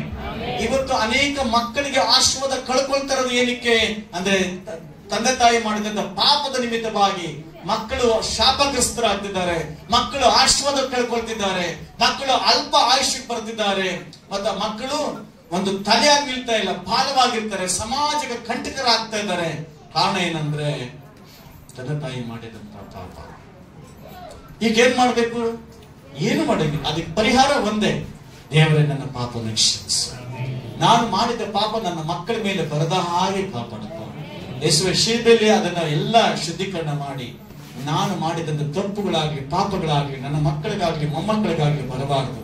ಶಿಲುಬೆಯಲ್ಲಿ ನೀನಿಟ್ಟಂತ ಆಶೀರ್ವಾದ ಅದು ಮಾತ್ರ ಬರಲಿ ಅಂತ ನೀವು ಪ್ರಾರ್ಥಿಸಬೇಕು. Amen, amen. ಮತ್ತೊಂದು ಸಾಲ ಮಕ್ಕಳಿಗೆ ಹೇಳ್ತೀನಿ, ನಿಮ್ಮಪ್ಪ ನಿಮ್ಮಮ್ಮ ಕೆಟ್ಟವರಾಗಿದ್ರೆ, ಪಾಪದಲ್ಲಿ ಬಿದ್ದಿದ್ದು ನಿಮ್ಗೆ ಗೊತ್ತಿದ್ರೆ, ನಿನಗೆ ಬರೋದು ಆ ಪಾಪದ ಫಲ ಮರಣನೋ ಪಾಪನೋ ನೀನು ನಡೆಸ್ತಾ ಬರುತ್ತದೆ. ಅದರಿಂದ ಬಿಡುಗಡೆ ಆಗ್ಬೇಕಾದ್ರೆ ನೀನು ನಂಬಿಕೆ ಇಡಬೇಕಾದದ್ದು ಯೇಸು ಕ್ರಿಸ್ತನ ಮೇಲೆ. ಯಾರ ಮೇಲೆ? ಯೇಸು ಕ್ರಿಸ್ತನ ಮೇಲೆ. ಅನೇಕ ಮಕ್ಕಳಿಗೆ ಒಳ್ಳೊಳ್ಳೆ ಭವಿಷ್ಯಗಳು ಹಾಳಾಗೋದಕ್ಕೂ ನಷ್ಟ ಆಗೋದು ಕಾರಣ ಅಂದ್ರೆ ತಂದೆ ತಾಯಿ ತಾತ ಮುತ್ತಾತ ಮಾಡಿದ ಪಾಪಗಳು ಪರಂಪರೆಯಾಗಿ ಪಾಪ ಮಾಡ್ತಾ ಇರ್ತದೆ. ಈಗ ನಿಮ್ಮ ಅಪ್ಪನಿಗೆ ಯಾರೋ ಒಂದು 10 ಲಕ್ಷ ಕೊಡಬೇಕು ಅಂದಾಗ ನೀವು ತಗೊಳ್ತೀರ ತಗೊಂಡಲ್ವಾ? ನಿಮ್ಮಪ್ಪ ಸತ್ತೋಗ್ಬಿಟ್ಟು ಅಂದ್ಕೊಳ್ಳಿ, ಆದ್ರೆ ಯಾರಿಗೋ ಒಂದು 10 ಲಕ್ಷ ಕೊಟ್ಬಿಟ್ಟು ಸತ್ತೋಗ್ಬಿಟ್ರು, ಬರ್ದಕ್ಕಿದ್ದಾರೆ ಬಾಂಡಲ್ಲಿ, ಇಂಥವ್ರು 10 ಲಕ್ಷ ಕೊಡಬೇಕು. ನೀವು ಹೋಗಿ ಕೇಳ್ತೀರ ಕೇಳಲ್ವಾ? ಏನ್ ಕೇಳ್ತೀರಿ? ನಮ್ಮ ಅಪ್ಪನಿಗೆ ಕಾಸು ಕೊಡ್ಬೇಕು 10 ಲಕ್ಷ ಕೊಡ್ರಿ ಅಂತ ಅಲ್ವಾ? ಅದೇ ನಿಮ್ಮ ಅಪ್ಪನು 10 ಲಕ್ಷ ಸಾಲ ಬರ್ದಕ್ಕಿದ್ರೆ ಹೋಗಿ ಸಮಾಜ ಕೇಳೋಗು. ಜನ ಎಷ್ಟು ಉಲ್ಟಾ ನೋಡ್ರಿ. ದುಡ್ಡು ಕೊಡಂಗಿದ್ರೆ ನಮ್ಮ ಅಪ್ಪನ ಎಷ್ಟು ಒಳ್ಳೆ 10 ಲಕ್ಷ ಇಟ್ಟಿದ್ದಾರೆ ಕೊಡ್ರಿ ಅಂತ ಕೇಳ್ತೀವಿ. ಅದೇ ನಿಮ್ಮ ಅಪ್ಪ 10 ಲಕ್ಷ ಸಾಲ ಮಾಡಿದ್ದಾನೆ ಅಂದ್ರೆ ನನಗೆ ಗೊತ್ತಿಲ್ಲ, ನಾನು ಕೇಳ್ದ ಕೊಟ್ಟ, ನೀನು ನಾನು ಕೇಳ್ಕೊಟ್ಟ, ಹೋಗು ನಮ್ಮ ಅಪ್ಪನು ಎಲ್ಲಿದ್ದಾನೆ ಈಗ ಕೇಳ್ಕ ಹೋಗಿ ಅಂತೇಳಿ ತಪ್ಪಿಸ್ಕೊಳಕ್ ಮಾಡ್ತಾರೆ. ಒಳ್ಳೇದಕ್ಕೆ ಮಾತ್ರ ಜನ ಓಡಿ ಬರ್ತಾರೆ, ಕೆಟ್ಟದ್ದು ಅಥವಾ ಇನ್ನೊಂದು ಇದ್ರೆ ಸ್ವೀಕಾರ ಮಾಡಕ್ ಹೋಗೋದು. ಯಾವ ರೀತಿ ಒಳ್ಳೇದು 10 ಲಕ್ಷ ಸಾಲ ಅವ್ರ ಹತ್ರ ಇದೆ ಕೊಟ್ಟಿದ್ದೀವಿ ತಗೊಳಕ್ ನಿಮ್ಗೆ ಅಧಿಕಾರ ಇದೆಯೋ, ಕೆಟ್ಟದ್ದು ಮಾಡಿದ್ರು ಸಾಲ ಮಾಡಿದ್ರು ಯಾರು ತೀರಿಸ್ಬೇಕು? ಯಾರು ತೀರಿಸ್ಬೇಕು? ನಾವೇ ತೀರಿಸ್ಬೇಕಲ್ವಾ? ಅದೇ ರೀತಿಯಾಗಿ ತಂದೆ ತಾಯಿ ಮಾಡಿದ ಒಳ್ಳೇದಾಗ್ಲಿ ಕೆಟ್ಟದಾಗ್ಲಿ ಮಕ್ಕಳ ಮೇಲೆ ಹಲ್ಲೆಲೂಯಾ. ನೀವ್ ಹೇಳ್ಬೋದು, ನಾನು ಕೆಟ್ಟವರಾದ ನಮ್ಮ ಮಕ್ಕಳನ್ನ ತುಂಬಾ ಸ್ಟ್ರಿಕ್ಟ್ ಆಗಿ ಬೆಳೆಸ್ಬಿಟ್ಟಿದ್ದೀನಿ. ಸ್ಟ್ರಿಕ್ಟ್ ಆಗಿ ಬೆಳೆಸೋದ್ರಿಂದ ಮಕ್ಕಳು ಬೆಳೀತಾ ಇಲ್ಲಪ್ಪ. Hallelujah, praise the Lord. ನೀನು ಪಶ್ಚಾತ್ತಾಪಪಟ್ಟು ಒಪ್ಪಿಸಿಕೊಡುವಾಗ ನಿನ್ನಲ್ಲಿಂತ ಒಳ್ಳೆದ್ದು ನಿನ್ನ ಮಕ್ಕಳಿಗೆ ಬರ್ತದೆ ಹೊರತು ನೀನು ಸುಮ್ಮನೆ ಎದ್ದುಕೊಂಡು ಪಾಪದಲ್ಲೇ ಎದ್ದುಕೊಂಡು ನಿಮ್ಮ ಮಕ್ಕಳಿಗೆ ನಿಮ್ಮ ಮೊಮ್ಮಕ್ಕಳಿಗೆ ಒಳ್ಳೇದು ಬಾ ಅಂದ್ರೆ ಬರೋದಿಲ್ಲ. ಅದು ಅನೇಕ ಆಶೀರ್ವಾದಗಳು ಕಳ್ಕೊಳ್ತಾರೆ, ತಪ್ಪಿಸ್ಕೊಳ್ತಾರೆ. ಒಳ್ಳೊಳ್ಳೆ ಕೆಲಸಗಳು, ಆಶೀರ್ವಾದಗಳು, ಪದವಿಗಳು ಎಲ್ಲವೂ ಕೆಟ್ಟು ಹೋಗ್ತದೆ. ಹಲ್ಲೆಲೂಯಾ. ಗಮನಿಸಿ, ನಂಬಿಕೆ ಮತ್ತು ಮೂರನೇದಾಗಿ ಅಭಿವೃದ್ಧಿ ಕಡೆ ಹೋಗುದು. ಈ ಕಾಣಿಕೆ ವಿಚಾರ ಮಾತಾಡುವ ಸಂದರ್ಭದಲ್ಲಿ ಎಲ್ಲರಿಗೂ ಕೊಡಂತವರಿಗೆ ಖುಷಿ ಆಗಿರ್ತದೆ, ಕುಡಿದಿದ್ದವರಿಗೆ ದುಃಖ ಆಗ್ತಾ ಇರ್ತದೆ. ಆದ್ರೆ ಕಾಣಿಕೆ ಅನ್ನೋದು ಯಾರಿಗೆ ಸಂಬಂಧಪಟ್ಟಿದ್ದು? ಯಾರಿಗೆ ಸಂಬಂಧಪಟ್ಟಿದ್ದು? ದೇವರಿಗೆ ಸಂಬಂಧಪಟ್ಟಿದ್ದು. ಅದನ್ನ ಹೇಳಿಕೊಟ್ಟಿಲ್ಲ ಅಂದ್ರೆ ನಾವು ತಪ್ಪಿಸ್ತರಾಗ್ತೀವಿ. ಕೊಡೋದು ಬಿಡೋದು ಅವರ ವೈಯಕ್ತಿಕ. ಆದ್ರೆ ಕೊಟ್ರೆ ಅದು ಆಶೀರ್ವಾದ, ಕೊಡದಿದ್ರೆ ಅದು ಹಾಸ್ಪಿಟ್ಲು, ಟೇಷನು, ಇನ್ನೊಂದು ಎಲ್ಲೋ ಒಂದು ಜಾಗದಲ್ಲಿ ಎಳ್ಕೊಂಡು ಹೋಗ್ತಾ ಇರ್ತದೆ. ಆವಾಗ್ಲೂ ಪರಿಹಾರ ಆಗಲ್ಲ. Hallelujah, hallelujah.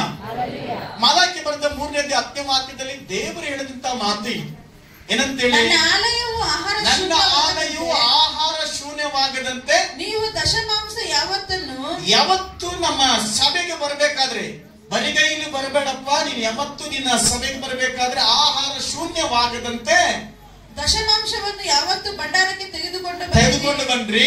ನಾನು ಪರಲೋಕದ ದ್ವಾರಗಳನ್ನು ತೆರೆದು. ನೋಡಿ, ಅಲ್ಲಿ ತುಂಬಾ ಇಂಪಾರ್ಟೆಂಟ್. ಈ ತರ ವಾಕ್ಯಾನುಸಾರವಾಗಿ ಕೊಡುವಾಗ ದೇವರು ಪರಲೋಕದ ಬಾಗಿಲನ್ನು ತೆಗೆದು ಅದನ್ನ ನಿಮಗೆ ಕೊಡ್ತೀನಿ ಅಂತ ಹೇಳಿದ ದೇವರು. ಆಮೆನ್. ಪರಲೋಕದ ದ್ವಾರಗಳನ್ನು ತೆರೆದು ನಿಮ್ಮಲ್ಲಿ ಸ್ಥಳ ಹಿಡಿಯಲಾಗದಷ್ಟು ಸುವರವನ್ನು ಸುರಿಸುವೆನೋ ಇಲ್ಲವೋ ನನ್ನನ್ನು ಹೀಗೆ ಪರೀಕ್ಷಿಸಿರಿ.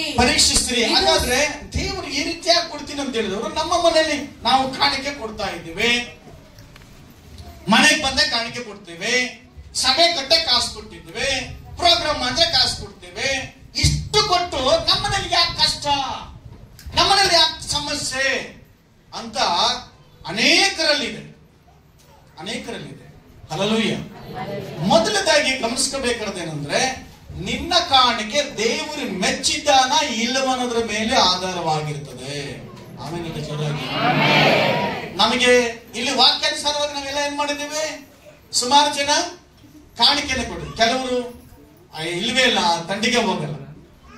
ಕೆಲವರಿಗೆ ಏನಂದ್ರೆ ದೊಡ್ಡ ಮನಸ್ಸು ಮಾಡಿ 20-30 ರೂಪಾಯಿ ಹಾಕಿ ಫಾಸ್ಟ್ ಕೊಟ್ಬಿಟ್ಟೆ, ಎಂಜಾಯ್ ಮಾಡ್ಲಿ ಫಾಸ್ಟ್ 30 ರೂಪಾಯಿ. ಏನ್ ಎಂಜಾಯ್ ಮಾಡ್ತೀಯ?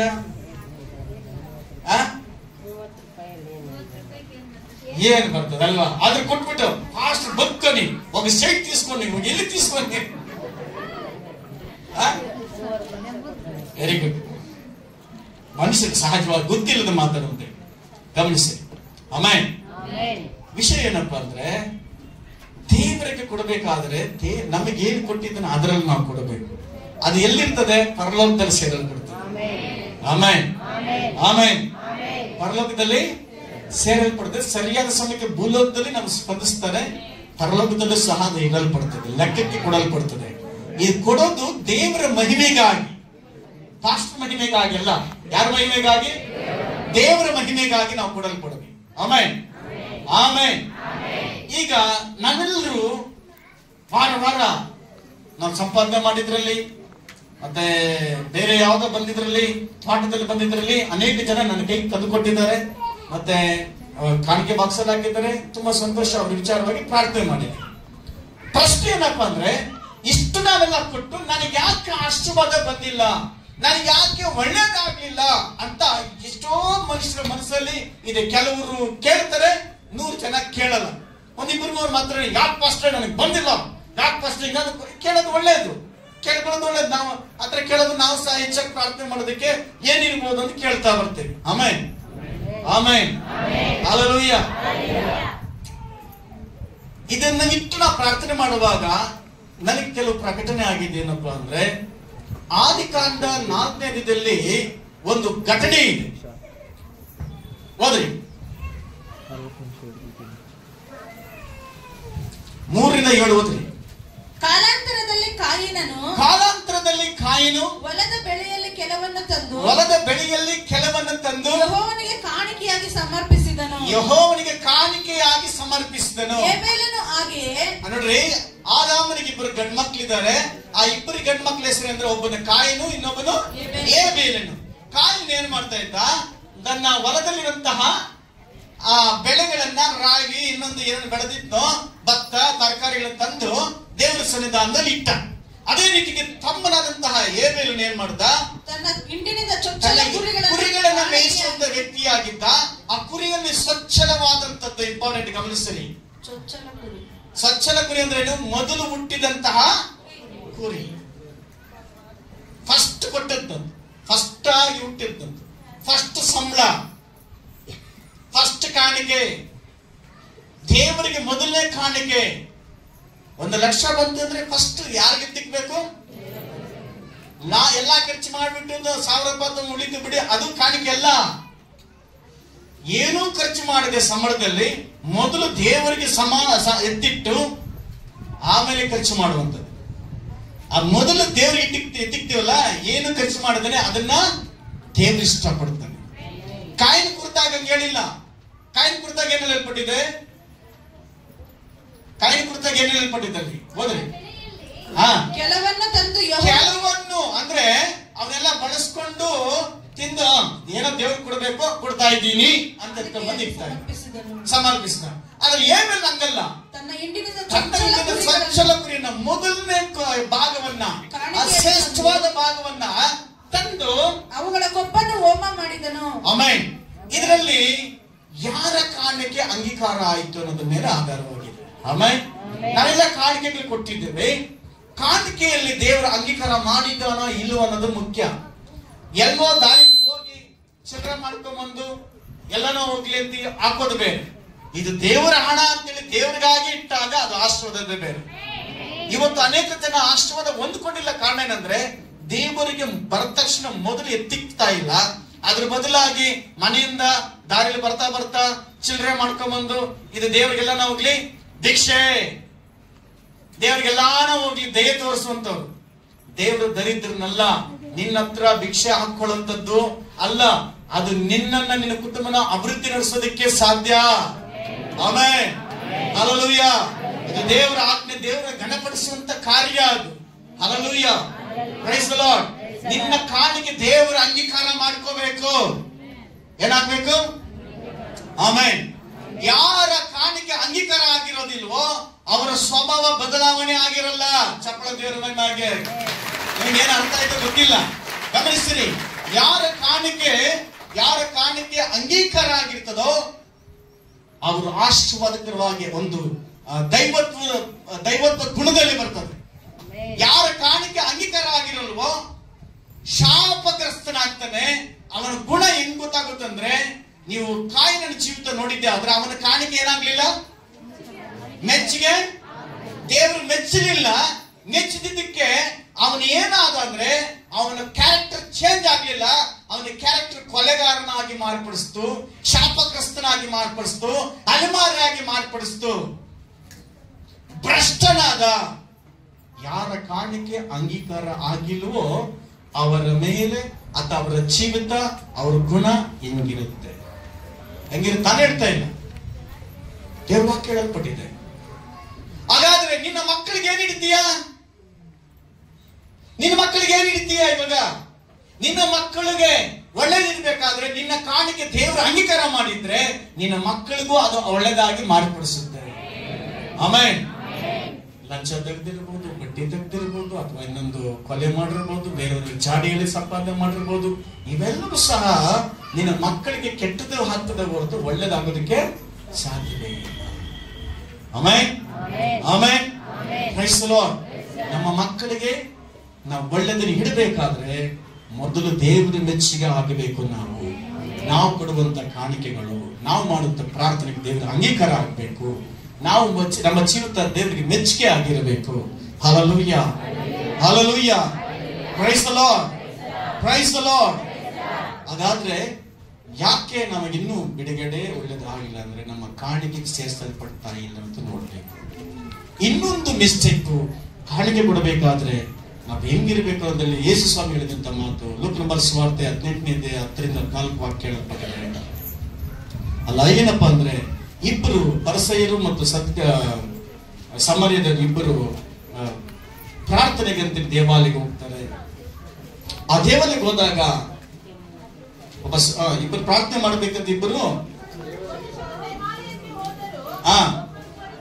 ಒಬ್ಬನು ಪರಸಾಯನು, ಒಬ್ಬನು ಸುಂಕದವನು. ಪರಸಾಯನು ಚರ್ಚಿಗೆ ಹೋಗಿದ್ದಾರೆ ಇಬ್ರು. ಒಬ್ರು ಯಾರು? ಪರಸಾಯನು, ಇನ್ನೊಬ್ಬರು ಸುಂಕದವನು. ಪರಸಾಯನ ಹೇಳ್ತಾರೆ ನಿಂತ್ಕೊಂಡು ಪ್ರಾರ್ಥನೆ ಮಾಡುವಾಗ ತನ್ನೊಳಗೆ ದೇವರೇ ದೇವರೇ ಸುಳ್ಳುಕೊಳ್ಳುವವರು, ನಾನು ಇವನ್ ತರ ಅಲ್ಲ, ಅನ್ಯಾಯಗಾರರು, ನಾನು ಇವ್ರ ತರ ಅಲ್ಲ, ಅವ್ರ ತರ ಅಲ್ಲ, ಇವರೆಲ್ಲ ಮೋಸ ಮಾಡೋರೆಲ್ಲ ಚೆನ್ನಾಗಿದ್ದಾರೆ, ಆಧಾರ ಮಾಡುವವರು ನಾನು ಮಾತ್ರ ನೀತಿವಂತನು. ನಾನು ನೋಡು ಏನ್ ಮಾಡ್ತೀನಿ ಗೊತ್ತಾ? ಆಗಿರುವಂತೆ ಉಳಿದ ಜನರಂತೆ ನಾನಲ್ಲ, ಉಳಿದ ಜನದಂತೆ ನಾನಲ್ಲ, ಬೇರೆಯವ್ರದಲ್ಲ, ಆತರ ನಾನಲ್ಲ. ಈ ಸುಖದವನಿದ್ದಾನಲ್ಲ ಇವನ್ ತರನು ನಾನಲ್ಲ. ಆದ್ರಿಂದ ನಿನಗೆ ಸ್ತೋತ್ರ ಮಾಡ್ತೇನೆ. ವಾರಕ್ಕೆ ಉಪವಾಸ ಮಾಡುತ್ತೇನೆ, 2 ಸಾರಿ ಉಪವಾಸ ಮಾಡ್ತೀನಿ. ನಾನು ಸಂಪಾದಿಸುವ ಎಲ್ಲಾದ್ರಲ್ಲಿಯೂ 10ರಲ್ಲೊಂದು ಪಾಲು ಕೊಡುತ್ತೇನೆ, 10ರಲ್ಲೂ ಒಂದು ಪಾಲು ಕೊಡುತ್ತೇನೆ ಅಂದುಕೊಂಡನು. ಈ 10ರಲ್ಲೊಂದು ಪಾಲು ಅನ್ನೋದು ಯೇಸು ನೀಡಿದಂತ ಒಂದು ಉದಾಹರಣೆ. ಹೊಸ ಒಡಂಬಡಿಕೆ ಇಲ್ಲ, ಹೊಸ ಒಡಂಬಡಿಕೆ ಇಲ್ಲ ಅಂತ ಹೆಂಗ್ ಹೇಳ್ತೀಯ? ಹಳೆ ಒಡಂಬಡಿಕೆಗಿಂತ ಹೊಸ ಒಡಂಬಡಿಕೆ ತುಂಬಾ ಪವರ್ಫುಲ್. ಏನಂದ್ರೆ ಹಳೆ ಒಡಂಬಡಿಕೆಗೆ 10 ರೂಪಾಯಿಗೆ 1 ರೂಪಾಯಿ ಅಂತ ಹೇಳಿದ್ರೆ ಹೊಸ ಒಡಂಬಡಿಕೆ ಜಮೀನಿಗೆ ಮಾರ್ಕೊಟ್ರು, ಶಕ್ತಿ ನೀತಿ ಕೊಟ್ಟರು. ಆಮೇಲೆ ಯೇಸು ಹೇಳಿದ ಮಾತಿದೆ, ಸಾಕ್ಷ್ಯ ಇತ್ತು. 10ರಲ್ಲೊಂದು ಭಾಗ ಅವರನ್ನ ಕೊಟ್ಟರು. ಆಮೇಲೆ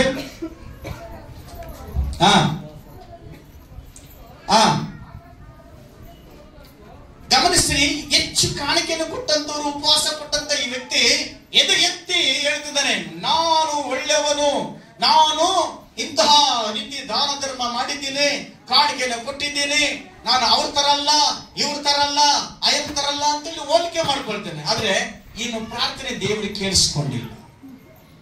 ಇವನು ಪ್ರಾರ್ಥನೆ ಯಾರು ಕೇಳಿಸ್ಕೊಂಡಿಲ್ಲ? ಅದಕ್ಕೆ ಇಂಪಾರ್ಟೆಂಟ್. ನಾವು ಕಾಣಿಕೆಯನ್ನು ಕೊಡ್ತೀವಿ, ನಮ್ಮ ಪ್ರಾರ್ಥನೆ ದೇವ್ರು ಕೇಳಿಸ್ಕೊಳ್ಳೋದೇ ಮುಖ್ಯ. ಹಲ್ಲೆಲೂಯಾ. ಆಶೀರ್ವಾದ ಬರಬೇಕಾದ್ರೆ ನಮ್ಮ ಪ್ರಾರ್ಥನೆ ಯಾರು ಕೇಳಿಸ್ಕೋಬೇಕು? ಜನಗಳು ಯಾರು ಕೇಳಿಸ್ಕೋಬೇಕು? ದೇವ್ರಿಗೆ ಕೇಳಿಸ್ಕೋಬೇಕು, ದೇವ್ರ ಅಂಗೀಕಾರ ಮಾಡ್ಕೋಬೇಕು. ಯಾರನ್ನ ಮಹಿಮೆ ಪಡಿಸ್ಬೇಕು? ದೇವರೊಬ್ಬನ್ನೇ ಮಹಿಮೆ ಪಡಿಸ್ಬೇಕು. ಆಮೆನ್. ನೆಕ್ಸ್ಟ್ ವಾಕ್ಯ ಆದರೆ ಆ ಸುಂಕದವನು ದೂರದಲ್ಲಿ ನಿಂತು ಆಕಾಶದ ಕಡೆಗೆ ಕಣ್ಣೆತ್ತಿ ನೋಡುವುದಕ್ಕೂ ಮನಸ್ಸಿಲ್ಲದೆ ಎದೆಯನ್ನು ಬಡಿಕೊಳ್ಳುತ್ತಾ ದೇವರೇ ಪಾಪಿಯಾದ ನನ್ನನ್ನು ಕರುಣಿಸು ಅಂದನು. ಇವನು ನೀತಿವಂತನೆಂದು ನಿರ್ಣಯಿಸಲ್ಪಟ್ಟವನಾಗಿ ತನ್ನ ಮನೆಗೆ ಹೋದನು. ನೀತಿವಂತನಾಗಿ ನಿರ್ಣಯಿಸಲ್ಪಟ್ಟಂತನು. ಆದ್ರೆ ಯಾರು ಇದರಲ್ಲಿ ನೀತಿವಂತನಾಗಿ ನಿರ್ಣಯಿಸಲ್ಪಟ್ಟಿದ್ದು? ಯಾರ ಪ್ರಾರ್ಥನೆ ದೇವರು ಕೇಳಿದ? ತೆಗೆಸಲ್ಪಟ್ಟಂತಹ ವ್ಯಕ್ತಿಯನ್ನ ಜಂಬಕ್ಕೆ ಮಾಡಿದಂತ ಪ್ರಾರ್ಥನೆ ಅಲ್ಲ. ಆ ಪ್ರಾರ್ಥನೆ ದೇವರು ಕೇಳಿಲ್ಲ, ಆ ಕಾಣಿಕೆ ದೇವರಿಗೆ ಅಂಗೀಕಾರ ಮಾಡಲಿಲ್ಲ. ಮತ್ತೆ ಆಶ್ರಯದಲ್ಲಿಂದ ಬರುತ್ತೆ. Hallelujah, hallelujah, praise the Lord. ಅನೇಕ ತಂದೆ ತಾಯಿಗಳು ತನ್ನ ಮಕ್ಕಳಿಗೂ ಹಿಂಗೆ ಹೇಳ್ತಾರೆ, ಕಾಣಿಕೆ ಅದೆಲ್ಲ ಇಲ್ಲ, ಇದ್ರೆ ಕೂಡ ಅದನ್ನೆಲ್ಲ ಕೂಡ ಹೋಗ್ಬಿಡ, ಬೇಡ ಬಿಡು, ಪರವಾಗಿಲ್ಲ. ಮಕ್ಕಳು ಅದೇ ಅಭ್ಯಾಸ ಮಾಡ್ಕೊಂತಾರೆ. ಆದ್ರೆ ಗಮನಿಸಿರಿ, ಕೊಡುವಂತ ಕೈ ಮಕ್ಕಳು ಒಂದು ಉನ್ನತ ಸ್ಥಾನದಲ್ಲಿ ಇಡುತ್ತಾರೆ. ದೇವರು ಕೊಟ್ಟು ಕೆಟ್ಟವರು ಯಾರು ಇಲ್ಲ. ಹಲ್ಲೆಲೂಯಾ. ದೇವರು ಕೊಟ್ಟು ಕೆಟ್ಟವರು ಯಾರು ಇಲ್ಲ. ದೇವರು ಕೊಡದ ಮೇಲೆ ಬಂದವರು ಯಾರು ಇಲ್ಲ. ಬಿತ್ತದ ಮೇಲೆ ಕೊಯ್ಯಕ್ಕಾಗೋದೇ ಇಲ್ಲ. ನಿನ್ಗೆ 10 ಎಕರೆ ಜಮೀನು ಇರಬಹುದು, ನೀನು ಕಾಲುಗಡೆ ಬಿತ್ತಿಲ್ಲ ಅಂದ್ರೆ ನಿನಗೇನ ಫಸಲು ಬರುತ್ತಾ? ಇಲ್ಲ. ಏನ್ ಬರ್ಬೇಕು? ಏನ್ ಮಾಡ್ಬೇಕು? ಬಿತ್ತಿದ್ರೆ ಕೊಯ್ಯೋದಕ್ಕೆ ಸಾಧ್ಯ. ಹಲ್ಲೆಲೂಯಾ, ದೇವರಿಗೆ ಸ್ತೋತ್ರವಾಗಲಿ. ಆದ್ರೆ ಬಿತ್ತುವಾಗ ಒಳ್ಳೆ ಬೀಜವನ್ನ ಬಿತ್ತಬೇಕು, ಕೊಡಬೇಕು. ಆ ದಶಮಾಂಶ ಯಾರ ಅಂಗೀಕಾರ ಮಾಡ್ಕೋಬೇಕು? ಜನಗಳು ಯಾರ ಅಂಗೀಕಾರ ಮಾಡ್ಕೋಬೇಕು? ದೇವರು ನಿನ್ನ ಕಾಣಿಕೆನ ಅಂಗೀಕಾರ ಮಾಡಿದ್ರೆ ನಿನ್ನ ಗುಣಲಕ್ಷಣಗಳೆಲ್ಲ ಚೇಂಜ್ ಆಗಿರ್ತವೆ. ಯಾರ ಕಾಣಿಕೆ ಅಂಗೀಕಾರ ಆಗಲ್ವೋ ಅವರ ಬಾಯಿಯಲ್ಲಿ ರಫ್ ಆಗಿರುತ್ತೆ, ಕೆಟ್ಟದಾಗಿರ್ತದೆ, ಹೊಲಸಾಗಿರ್ತದೆ, ಈ ಲೋಕಕ್ಕೆ ಸಂಬಂಧಪಟ್ಟದಾಗಿರ್ತದೆ, ಅಲೆಮಾರಿಯಾಗಿ ಭ್ರಷ್ಟರಾಗಿರ್ತದೆ. ಅದು ಕಾರಣ ಕಾಯಿನ ಜೀವಿತ. ಅವನ ಕಾಣಿಕೆ ಅಂಗೀಕಾರ ಆಗಿಲ್ಲ, ಅವನ ಜೀವಿತ ಕೂಡ ಹಂಗೆ ಭೂಮಿಯನ್ನು ಕಾಣಿಸ್ಕೊಂತು. Hallelujah, praise the Lord.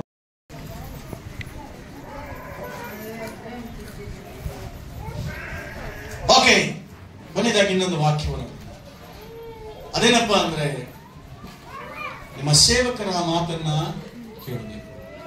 ನಿಮ್ಮ ಸೇವಕರ ಆಶೀರ್ವಾದ ನಿನ್ನ ಇದ್ದಿದ್ದೆ ಆದ್ರೆ, ನಿಮ್ಮ ಕುಟುಂಬಕ್ಕೆ ಇದ್ದಿದ್ದೆ ಆದ್ರೆ, ನೀವು ಖಂಡಿತವಾಗ್ಲೂ ಎಲ್ಲದರಲ್ಲೂ ಜಯವನ್ನು ಹೊಂದ್ತೀರಾ. ಹಲ್ಲೆಲೂಯಾ. ಯಾವ ಕುಟುಂಬದ ಮೇಲೆ, ಯಾವ ವ್ಯಕ್ತಿ ಮೇಲೆ ದೇವರ ಸೇವಕರ ಕೈ ಇರೋದಿಲ್ವೋ, ಆಶೀರ್ವಾದ ಇರುವೋ, ಪ್ರೇರಣೆ ಇರುವೋ, ಖಂಡಿತವಾಗ್ಲೂ ನಿಮಗೆ ಅದನ್ನು ನಷ್ಟವಾಗಿ ಪರಿಗಣಿಸುತ್ತೆ. ಯಾಕಂದ್ರೆ ನಾವು ಲೆಕ್ಕ ಕೊಡಬೇಕಾಗ್ತದೆ ಸೇವಕರು. Hallelujah, hallelujah. ಏನೆಲ್ಲ ಆಗುತ್ತೆ ನೋಡ್ರಿ. ವಿಮೋಚನ ಕಾಂಡ 17ನೇ ಅಧ್ಯಾಯ 10-12 ವಾಕ್ಯಗಳು. ವಿಮೋಚನ ಕಾಂಡ. ಮೋಶೆಯ ಅಪ್ಪಣೆ ಮೇರೆಗೆ ಯೆಹೋಶುವನು ಅಮಲೇಕ್ಯರ ಸಂಗಡ ಯುದ್ಧ ಮಾಡುವುದಕ್ಕೆ ಹೊರಟನು. ಮೋಶೆಯು ಆರೋನರು ಊರನು ಈ ಮೂವರು ಗುಡ್ಡದ ತುದಿಗೆ ಏರಿದರು. ಮೋಶೆಯು ತನ್ನ ಕೈಗಳನ್ನು ಮೇಲಕ್ಕೆ ಎತ್ತಿದಾಗ ಇಸ್ರಾಯೇಲರು ಬಲಗೊಳ್ತಾರೆ, ಆರೋಗ್ಯವಾಗಿದ್ದ ಜಯವಂತಾರೆ. ಇಳಿಸುವಾಗ ಅಮಲೇಕ್ಯರು ಬಲವಾಗುವರು, ಆ ಶತ್ರುಗಳು ಬಲ ಹೊಂದ್ಕೊಳ್ತಾರೆ. ಆಮೆನ್. ನೋಡ್ರಿ, ಮೋಶೆಯ ಕಾಲದಲ್ಲಿ ಮೋಶೆ ಕೈಗಳು ಮೇಲಕ್ಕಿದ್ರೆ ಇಸ್ರಾಯೇಲ್ ಎಲ್ಲದರಲ್ಲೂ ಜಯವಂತ ಇದ್ರು. ಮೋಶೆ ಕೈ ಕೆಳಗಡೆ ಇದ್ರೆ ಶತ್ರುಗಳು ಜಯ ಹೊಂದ್ಬಿಡ್ತಾ ಇದ್ರು. ಅದರ ಅರ್ಥ ಗಮನಿಸಿರಿ, ನಿಮ್ಮ ಸೇವಕರ ಕೈ ನಿಮಗೆ ಆಶೀರ್ವಾದಕರವಾಗಿರಬೇಕು. Amen, amen. ಅದ್ರಲ್ಲಿ ನಾನು ಹೇಳ್ತೇನೆ, ದೇವರ ವಾಕ್ಯ ಹೇಳುತ್ತೆ, ನಿಮ್ಮ ಸೇವಕರು ನಿಮ್ಮನ್ನು ಆಶೀರ್ವಾದ ಮಾಡಿದೆ ಆದ್ರೆ, ನಿಮ್ಮ ಸೇವಕರ ಕೈ ನಿಮ್ಮ ಮೇಲೆ ಇದ್ದಿದೆ ಆದ್ರೆ, ಅದರ ನಿಮ್ಮ ಆಶೀರ್ವಾದಕರವಾಗಿದ್ದಿದೆ ಆದ್ರೆ, ಅದು ನಿಮ್ಮ ಭವಿಷ್ಯತ್ತಿಗೆ ಎಲ್ಲದಕ್ಕೂ ಆಶೀರ್ವಾದಕರವಾಗಿರ್ತದೆ. ನಿಮ್ಮ ಸೇವಕರು ನಿಮಗೆ ವಿಚಾರವಾಗಿ ನೋವು ತಿಂದಿದೆ ಆದ್ರೆ, ವೇದನೆ ಪಟ್ಟಿದೆ ಆದ್ರೆ, ನೀನು ಯಾವ ಪಾಸ್ಟರ್ ಹತ್ರ ಹೋಗಿ ಪ್ರೇಯರ್ ಮಾಡಿಸ್ಕೊಂಡ್ರು, ಯಾವ ಚರ್ಚ್ಗೆ ಹೋಗಿರೋದ್ರು, ಆ ಕಟ್ಟು ಬಿಡುಗಡೆ ಆಗೋ ಚಾನ್ಸೇ ಇಲ್ಲ. Amen, amen, hallelujah. ಎಲ್ಲ ಕ್ಲಿಯರ್ ಆಗಿ ಹೇಳಲ್ಪಟ್ಟಿದೆ. ಮೋಶೆ ಕೈಗಳ ಮೇಲಕ್ಕಿದ್ದಾಗ ಜಯ ಹೊಂದುತ್ತಾರೆ, ಮೋಶೆ ಕೈಗಳ ಕೆಳಗಿದ್ದಾಗ ಶತ್ರುಗಳು ಕೈಗಳ ಮೇಲಾಗ್ತಾ ಇದ್ರು, ಶತ್ರುಗಳು ಜಯಿಸ್ತಾ ಇದ್ರು. ಪ್ರೀತಿಯ ದೇವಚಂದ್ರೆ, ನಿಮ್ಮ ಸೇವಕರ ವಿಚಾರವಾಗಿ ನೀವು ಎಚ್ಚರಿಕೆಯಿಂದ ಇರಬೇಕು. ಹಲ್ಲೆಲೂಯಾ. ಅದು ನೀವು ಮಾತಾಡೋ ಅವಶ್ಯಕತೆ ಇಲ್ಲ. ಹಲ್ಲೆಲೂಯಾ. ನೀವೇನಾದ್ರೂ ಮಾತಾಡಬೇಕಂದ್ರೆ ನೇರವಾಗಿ ಪಾಸ್ಟರ್ ಹತ್ರ ಹೋಗಿ ಮಾತಾಡ್ರಿ, ಡಿಸ್ಕಷನ್ ಮಾಡ್ರಿ. ಅಲ್ಲಿ ಮಾತಾಡೋದು, ಚಾಡಿ ಹೇಳುವಂಥದ್ದು ಅಥವಾ ಅವಮಾನ ಪಡಿಸುವಂಥದ್ದು ಇದೆಲ್ಲ ಮಾಡುವಾದ್ರೆ ನಿನ್ನಕ್ಕೂ ನಿನ್ನ ಕುಟುಂಬಕ್ಕೆ ಅದು ಒಳ್ಳೇದಾಗೋದಿಲ್ಲ. ಅದರ ಬದಲಾಗಿ ಶಾಪವಾಗಿ ಅದು ಮಾರ್ಪಡಿಸ್ತದೆ. ಗಮನಿಸ್ರಿ, ಇಬ್ಬರೇ ಪತ್ರಿಕೆ 13ನೇ 7ನೇ ವಾಕ್ಯ 17ನೇ ವಾಕ್ಯ ಅದೇನೇ ಹೇಳಲ್ಪಟ್ಟಿದೆ. ಏನಂತಿದೆ? ಇಬ್ಬರೇ ಪತ್ರಿಕೆ 13, 7, 17. ಅವರು ಯಾವ ರೀತಿಯಿಂದ ನಡೆದುಕೊಂಡು ಪ್ರಾಣ ಬಿಟ್ಟರೆಂಬುದಕ್ಕೆ ಕರ್ತನು ನನ್ನ ಸಹಾಯಕನು ಭಯಪಡನು, ಮನುಷ್ಯನು ನನಗೆ ಏನು ಮಾಡಾನು ಎಂದು ನಾವು ಧೈರ್ಯವಾಗಿ ಹೇಳಬಲ್ಲೆವು. 13ನೇ 7ನೇ ವಾಕ್ಯ. ನಿಮಗೆ ದೇವರ ವಾಕ್ಯವನ್ನು ತಿಳಿಸಿದ ನಿಮ್ಮ ಸಭಾ ನಾಯಕರ ಜ್ಞಾಪಕ ಮಾಡಿಕೊಳ್ಳಿರಿ. ಅವರು ಯಾವ ರೀತಿಯಿಂದ ನಡೆದುಕೊಂಡು ಪ್ರಾಣ ಬಿಟ್ಟರೆಂಬುದು ಆಲೋಚಿಸಿರಿ. ಓಕೆ, ಗಮನಿಸಿರಿ. ನಿಮಗೆ ದೇವರ ವಾಕ್ಯ ತಿಳಿಸಿದ ನಿಮ್ಮ ಸಭಾ ನಾಯಕರನ್ನ ಏನ್ ಮಾಡ್ಕೋಬೇಕಂತೆ? ಜ್ಞಾಪಕ ಮಾಡ್ಕೋಬೇಕಂತೆ. ಆಮೇನ್, ಆಮೇನ್. ಹೆಚ್ಚಿನ ನೀವು ಊಟ ಮಾಡುವಾಗ, ಆಮೇಲೆ ಗಮನಿಸಿರಿ, ಊಟ ಮಾಡುವಾಗ ನಿಮ್ಮ ಮನೆಯಲ್ಲಿ ದೊಡ್ಡವರು ಅಥವಾ ಚಿಕ್ಕವರು ಯಾರು ಊಟಕ್ಕೆ ಬಂದಿಲ್ಲ ಜ್ಞಾಪಕ ಮಾಡ್ಕೊಳ್ತೀರಾ? ಮಾಡ್ಕೊಳ್ತೀರಾ? ಖಂಡಿತವಾಗಿಲ್ಲ. ಊಟ ಟೈಮ್ ಬಂದಿಲ್ಲ ಅಂದ್ರೆ ಮಗನ ಬಂದಿಲ್ಲ, ಅಪ್ಪ ಬಂದಿಲ್ಲ, ಅಮ್ಮ ಬಂದಿಲ್ಲ, ಅದೇ ರೀತಿಯಾಗಿ ನಿಮ್ಮ ಸೇವಕರು ಸಹ ಜ್ಞಾಪಕ ಮಾಡ್ಕೊಳ್ಬೇಕು. ಹೆಚ್ಚಿನ ನನ್ ತಿಳ್ಕೊಂಡ್ರೆ ಒಂದು 4 ಜನ ಕುಟುಂಬ ಜ್ಞಾಪಕ ಮಾಡ್ಕೊಂಡಿರ್ಬೋದೇನೋ. ಅಷ್ಟು ಈ ಊಟ ಇಷ್ಟ, ಈ ಗೊಜ್ಜು ಇಷ್ಟ ಅಂತೇಳಿ ಜ್ಞಾಪಕ ಮಾಡ್ಕೊಂಡಿರ್ತೀರ. ಇನ್ ಕೆಲವರು ಜ್ಞಾಪಕನೇ ಭಾನುವಾರ ಮಗ ನೋಡೋರ್ಗೆ ಜ್ಞಾಪಕ ಇರೋದಿಲ್ಲ. ಅಲ್ಲೇ ನಮ್ಮ ತಿರುಮಲಪ್ಪ ಫೋನ್ ಮಾಡ್ತಾರೆ, ಅವ್ರೆ ಅಷ್ಟೇ ಮನೆಗ್ ಬರ್ತಾ ಇದ್ದೀನಿ, ಇಡ್ಲಿ ತಕೊಂಬರಲ್ಲ, ಇಲ್ಲ ಬೇಡ ಮಾಡಿದೆ, ಇಲ್ಲ ನಾಷ್ಟ ತರ 2-3 ಸತಿ ಪಾಪ ನಾನು ತಿಂದಿದ್ರು ಅವ್ರು ನಾಷ್ಟ ತಕೊಂಬುದು ಇಲ್ಲ, ನಾವು ತಿಂತಾ ಇದ್ದೀವಿ, ನೀವು ತಿನ್ನಬೇಕು. ಆಮೇಲೆ ತುಂಬಾ ಸಂತೋಷ ವಿಚಾರ. ದೇವರು ಅವ್ರನ್ನ ಆಶ್ವಾಸನೆ. ಹಲ್ಲೆಲೂಯಾ. 17ನೇ ವಾಕ್ಯ ಹೇಳಿದೆ, ನಿಮ್ಮ ಸಭಾ ನಾಯಕರ ಮಾತನ್ನ ಕೇಳ್ರಿ, ಅವರಿಗೆ ಅಧೀನರಾಗಿರಿ. ಅವ್ರಿಗೆ ವಿರುದ್ಧವಾಗಿರ್ರ, ಅಧೀನರಾಗಿರಿ. ವಿರೋಧವಾಗಿದ್ರೆ ಏನಾಗುತ್ತೆ? ಅಧೀನರಾಗಿದ್ರೆ ಆಶೀರ್ವಾದ, ವಿರೋಧವಾಗಿದ್ರೆ ನಾನು ಯಾವತ್ತು ನನಗೆ ಎಷ್ಟು ಕೆಟ್ಟದ್ದು ಮಾಡಿದ್ರು, ದ್ರೋಹ ಮಾಡಿದ್ರು, ನಾನು ಮಾತ್ರ ಯಾರಿಗೂ ಶಾಪ ಹಾಕಲ್ಲ. ನೊಂದ್ಕೊಳ್ತೀನಿ, ಸ್ತೋತ್ರ ಮಾಡ್ತೀನಿ ಅಷ್ಟೇ, ಯಾರಿಗೂ ನಾನು ಶಾಪ ಹಾಕಲ್ಲ. ಅನೇಕ ಸಂದರ್ಭದಲ್ಲಿ ಬಾಯಿಂದ ಬಂದ ಕೆಲವೇ ನಿಮಿಷಗಳಲ್ಲಿ ಅನೇಕರಿಗೆ ಎಫೆಕ್ಟ್ ಆಗಿದ್ದಾವೆ, ಅದಕ್ಕೆ ಹೇಳಕ್ ಹೋಗಲ್ಲ. ಆಮೇಲೆ ಪ್ರೈಸ್ ದಿ ಲಾರ್ಡ್. ಈ 15 ದಿವಸದಲ್ಲೂ ಒಬ್ಬರು ಹುಡುಗನಿಗೆ ಆಗಿದೆ. ಆಮೇಲೆ ಇದಕ್ಕಿಂತ ಮುಂಚೆ 2-3 ತಿಂಗಳ ಹಿಂದೆ ಮಾಲರಲ್ಲ ಆಗಿದೆ. 2 ಕಾಲಗಳು ಓಡ್ಬಿಟ್ಟಿದೆ. ಇಬ್ಬರು ಬೇಡ ಚರ್ಚ್ಗೆ ಹೋಗ್ಬಾರ್ದು, ಅವನು ಯಾರು ಹೆಂಗೆ ಅಂತ ಹೇಳಿ ಮಾತಾಡಿದವ್ರಿಗೆ ಒಬ್ಬನಿಗೆ ಇಬ್ಬರು ಮಾತಾಡಿದ್ರು, ಇಬ್ಬರಿಗೆ 2 ಕಾಲ ಮುರಿದೋಗಿದೆ, ಒಬ್ಬನಿಗೆ 1 ಕಾಲ ಮುರಿದೋಗಿದೆ. ಅಂದ್ರೆ ಬಯಸ್ತಾ ಇಲ್ಲ. ದೇವರು ಸೇವಕರ ಪರವಾಗಿ ಯುದ್ಧ ಮಾಡ್ತಾನೆ. ದೇವ್ರ ಸೇವಕರ ಕಡೆ ದೇವ್ರ ಏನ್ ಮಾಡ್ತಾನೆ? ದೇವ್ರ ಇರ್ತಾನೆ. Hallelujah, hallelujah, praise the Lord. ದೇವರ ಸ್ತೋತ್ರವಾಗಿ. ಗಮನಿಸ್ರಿ, ಏನ್ ಮಾಡ್ಬೇಕು? ಅವರಿಗೆ ಅಧೀನರಾಗಿರಿ, ಲೆಕ್ಕ ಒಪ್ಪಿಸಬೇಕು. ನಿಮ್ಮ ಆತ್ಮಗಳನ್ನ ಕಾಯುವರಾಗಿ. ಅವರು ವ್ಯಸನ ಪಡದೆ, ಅವರು ನಿಮ್ಮ ಬಗ್ಗೆ ನೋಡ್ತಿಂದ್ರೆ ವ್ಯಸನ ಪಟ್ರೆ ಸಂತೋಷದಿಂದ ಇದನ್ನು ಮಾಡುವಂತೆ ನೋಡಿರಿ. ವ್ಯಸನ ಪಡದಿದ್ದೆ, ವ್ಯಸನದಿಂದಿರುವುದು ನಿಮಗೆ ಪ್ರಯೋಜನಕರವಾದದ್ದಲ್ಲ. ನಿಮ್ಮ ಮಾತಿನಿಂದ, ನಿಮ್ಮ ನಡತೆಯಿಂದ ಪಾಸ್ಟರ್ ಏನಾದ್ರು ನೋಡ್ತಿದ್ರೆ, ಬೇಜಾರು ಮಾಡ್ಕೊಂಡ್ರೆ, ಅದು ನೀವ್ ಅನ್ಕೋಬಹುದು, ಹೆಂಗೆ ಪಾಸ್ಟ್ ನೀರ್ ಕುಡಿಸಿದ್ದು, ಹಿಂಗೆ ಪಾಸ್ಟ್ಗೆ ನಾನ್ ನೋಡು ಪಾಸ್ಟ್ ನನ್ ಬಿರಿಯಾನಿ ಕೊಡ್ಸಿದ್ರೆ ನನ್ ಚೆಸ್ಗೆ ಬರಲ್ಲ. ಅಯ್ಯ, ಏನ್ ಕೊಡ್ಸಿ ಚೆಸ್ಗೆ ಬರಲ್ಲ? ಇಂತ ಬ್ಲಾಕ್ ಮೇಲ್ ಮಾಡೋದು ವಿಶ್ವಾಸಿ ಈ ಸಭೆಗೆ ಅವಶ್ಯಕತೆನೇ. ದೇವ್ರು ಬೇಕು ಅಂತ ಬರ್ಬೇಕು ಹೊರತು ಪಾಸ್ಟ್ ನನ್ನ ಹೇಳ್ದಂಗೆ ಕೇಳ್ಬೇಕು, ನಾನು ಹಂಗ್ ಮಾಡ್ತೀನಿ ಹಿಂಗ್ ಮಾಡ್ತೀನಿ ಅಂತ ಹೇಳುವಂತ ವ್ಯಕ್ತಿಗಳು ಜಾಸ್ತಿ ದಿವಸ ಬದುಕಲ್ಲ, ಸಭೆಯಲ್ಲೂ ಇರೋದಿಲ್ಲ. Hallelujah, hallelujah. ಇದು ಖಡಾಖಂಡಿತವಾಗಿ ಎಚ್ಚರಿಕೆ ಮಾತಾಗಿರ್ತದೆ. ಆಮೇಲೆ ಮಾಸ್ಟರ್ಗಳನ್ನ ಬ್ಲಾಕ್ ಮೇಲ್ ಮಾಡೋದಕ್ಕೆ ಯಾರ ಕೈಲಾಗಲ್ಲ, ಆಗಬಾರದು. ಪ್ರೀತಿಯಿಂದ ಮಾತಾಡಿದ್ರೆ ಪ್ರೀತಿಯಿಂದ ಅದ್ ನೀವು ಒಳ್ಳೇದು ಹೊಂದ್ಕೊಳ್ತೀರ. ಬ್ಲಾಕ್ ಮೇಲ್ ಮಾಡೋ ಕೆಲಸ ಮಾತ್ರ ಇವತ್ತು ಮಾಡಕ್ ಹೋಗ್ಬಾರ್ದು. ಅದು ನಿಮಗೆ ಬ್ಲಾಕ್ ಆಗಿರ್ತದೆ. ನೀನ್ ಬಹು ದಿವಸ ಬದುಕೋದಕ್ಕಾಗ್ಲಿ ನಿಲ್ಲೋದಕ್ಕಾಗ್ಲಿ ನಿಲ್ಲಲ್ಲ, ಸಭೆಯಲ್ಲೂ ನಿಲ್ಲಲ್ಲ, ಭೂಲೋಕದ ಮೇಲೂ ನಿಲ್ಲಲ್ಲ. ಅದರಿಂದ ಎಚ್ಚರಿಕೆಯಿಂದ ಮಾತಾಡಬೇಕು. Amen, praise the Lord. ನಿನ್ನ ಆಶೀರ್ವಾದಕ್ಕೆ ನೀನೇ ತಡೆಯಾಗಿ, ನಿನ್ನ ಕುಟುಂಬದ ಆಶೀರ್ವಾದಕ್ಕೆ ನೀನೇ ತಡೆಯಾಗಿರ್ತೀಯ. ಪ್ರೀತಿಯ ದೇವಚಂದ್ರೆ, ಇವತ್ತು ಕೆಲವು ವಿಷಯಗಳು ನಿಮ್ಗೆ ತಿಳಿಸಿದೆ. ಆಶೀರ್ವಾದ ನಿಮಗೆ, ನಿಮ್ಮ ಮಕ್ಕಳಿಗೆ ನಿರಂತರವಾಗಿರ್ಬೇಕಾದ್ರೆ ಏನ್ ಮಾಡ್ಬೇಕು? ಫಸ್ಟ್ ನಂಬಿಕಸ್ಥರಾಗಿ. ನಂಬಿಕೆ ಎಷ್ಟೇ ಕಷ್ಟ ಬರಲಿ, ನೋವು ಬರಲಿ, ವೇದನೆ ಬರಲಿ, ನಷ್ಟ ಏನೇ ಆಗಿರ್ಲಿ, ನಂಬಿಕೆ ಮಾತ್ರ ಕಳ್ಕೋಬಾರ್ದು. ನಂಬಿಕೆಯಿಂದಲೇ ಇರಬೇಕು. ಏನಂತ? ನನಗೆ ಇಂಥ ಪರಿಸ್ಥಿತಿಯಲ್ಲಿ ಬಂದರೂ ಸಹ ನಾನು ನನ್ನ ಕುಟುಂಬ ಸೇಫ್ ಆಗೇ ಇರ್ತೀನಿ. ಆಮೇಲೆ ದೇವರು ನಮ್ಮನ್ನು ಕೈ ಬಿಡೋದಂತ ನಂಬಿಕೆಯಲ್ಲೇ ಇರಬೇಕು. ಎರಡನೇದಾಗಿ ಪ್ರಾರ್ಥಿಸಬೇಕು. ಮೂರನೇದಾಗಿ ಪರಿಶುದ್ಧತೆ ಇರಬೇಕು. ಎರಡನೇದಾಗಿ ಇನ್ನೊಂದು ಹೇಳಿದೆ, ತಂದೆ ತಾಯಿಗಳ ಆಶೀರ್ವಾದ ಮಕ್ಕಳಿಗೆ. ತಂದೆ ತಾಯಿ ಆಶೀರ್ವಾದ ಯಾರಿಗೆ ಬರಬೇಕು? ಮಕ್ಕಳಿಗೆ ಬರಬೇಕು. ತಂದೆ ತಾಯಿಗಳ ಶಾಪ ಮಕ್ಕಳಿಗೆ ಬರಬಾರದು. ತಂದೆ ತಾಯಿ ಮಾಡಿದ ಪಾಪಗಳು ಮಕ್ಕಳಿಗೆ ಬರ್ತಾ ಇರ್ತದೆ. ತಂದೆ ತಾಯಿಗಳು ಮಾಡಿದಂತ ಪಾಪ ಮಕ್ಕಳಿಗೆ ಒಳ್ಳೊಳ್ಳೆ ಭವಿಷ್ಯತ್ತ ಹಾಳಾಗ್ತದೆ, ಚಾನ್ಸ್ ಕೆಟ್ಟೋಗ್ತದೆ. ಹಂಗಾಗಬಾರ್ದು.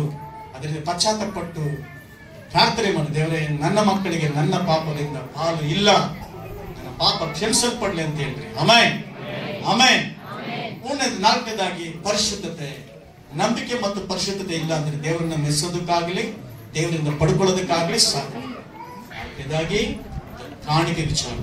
ನಿನ್ನ ಕಾಣಿಕೆ ದೇವರು ಮೆಚ್ಚಿದಾನ. ಅದು 2 ರೂಪಾಯಿ ಆಗಿರ್ಲಿ, 10 ರೂಪಾಯಿ ಆಗಿರ್ಲಿ, ಏನಾಗಿರ್ಬೇಕು? ದೇವರಿಗೆ ಮೆಚ್ಚುಗೆ ಆಗಿರ್ಬೇಕು, ದೇವರು ಇಷ್ಟಪಡೋದಾಗಿರ್ಬೇಕು. Amen, amen, hallelujah. ಐದನೇದಾಗಿ ನಿನ್ನ ದೇವರ ಸೇವಕರ ಆಶೀರ್ವಾದ ನಿಮಗೆ ಬೇಕು. ಮೋಶೆ ಕೈಗಳು ಮೇಲಕ್ಕಿದ್ದಾಗ ಆಶೀರ್ವಾದ ಇತ್ತು, ಮೋಶೆ ಕೈಗಳು ಕೆಳಗಿದ್ದಾಗ ಶತ್ರುಗಳು ಜಯವಂತ ಆಯಿತು. ಇದಕ್ಕೆ ದೇವರ ಜನರು ಇವತ್ತು ನೀವೇ ತೀರ್ಮಾನ ಮಾಡಿ. Amen, amen. ಒಂದು ವೇಳೆ ಊಟಕ್ಕೆ ಅಲ್ವಾ ದೇವರು ಇವತ್ತು ಊಟ ಮಾಡದ ಹಾಗ ಅಂತ ಪರಿಸ್ಥಿತಿ, ಉಪವಾಸ ಇರ್ರಿ, ಅದ್ರ ಕೊನೆ ಗಳಿಗೆವರೆಗೂ ನಂಬಿಕೆಯಿಂದ ಇರ್ರಿ, ನಿಮ್ಗೆ ಬೇಕಾದ ಬಂದು ಸೇರ್ತಾನೆ. ಆಮೆನ್. ದೇವರು ತಾನು ನಿಮ್ಮನ್ನು ಆಶೀರ್ವಾದ ಎದ್ದೆತ್ಕೊಂಡು, ದೇವರೇ ನನಗೆಲ್ಲ ತೋರಿಸಿದ್ರು, ನೀವೇನ್ ಮಾಡಬೇಕು? ಯೇಸು ಸ್ವಾಮಿ ತೋರಿಸ್ಬೇಕು. ಈ ಕೈಗಳನ್ನ ಹಿಡಿಯುವ ಹಾಗೆ ನೀವು ಸಹಾಯ ಮಾಡಿದ್ದೀಯ. ನಮ್ಗೆ ಮಕ್ಕಳನ್ನು ಕೊಟ್ಟಿದೀಯ, ಮೊಮ್ಮಕ್ಕಳನ್ನು ಕೊಟ್ಟಿದೀಯ. ಕರ್ತನೇ, ನಾವು ನಿಮ್ಮ ಸನ್ನಿಧಾನದಲ್ಲಿರೋದ್ರಿಂದ ನೀತಿವಂತರಾಗಿ ನಾವು ಹೊರಗಡೆ ಹೋಗ್ಬೇಕು. ಯೇಸುವೇ, ನನ್ನ ಪಾಪಗಳು ಕ್ಷಮಿಸಲ್ಪಡ್ಲಿ ಸ್ವಾಮಿ, ಶಾಪಗಳು ಮುರಿಯಲ್ಪಡ್ಲಿ ಕರ್ತನೆ. ಯೇಸುವಿನ ನಾಮದಲ್ಲಿ, ನಜರೇತಿನ ಯೇಸುವಿನ ನಾಮದಲ್ಲಿ ಎಲ್ಲ ತರದ ಪಾಪಗಳು ಕ್ಷಮಿಸಲ್ಪಡುವ ಹಾಗೆ, ಶಾಪಗಳು ತಂದೆ ತಾಯಿ ಮಾಡಿದಂತ ಪಾಪ ಶಾಪಗಳು ಮಕ್ಕಳ ಮೇಲೆ ಬರದ ಹಾಗೆ ಈ ಸಮಯದಲ್ಲಿ ತಂದೆ ತಾಯಿಗೆ ಪ್ರಾರ್ಥಿಸಿರಿ.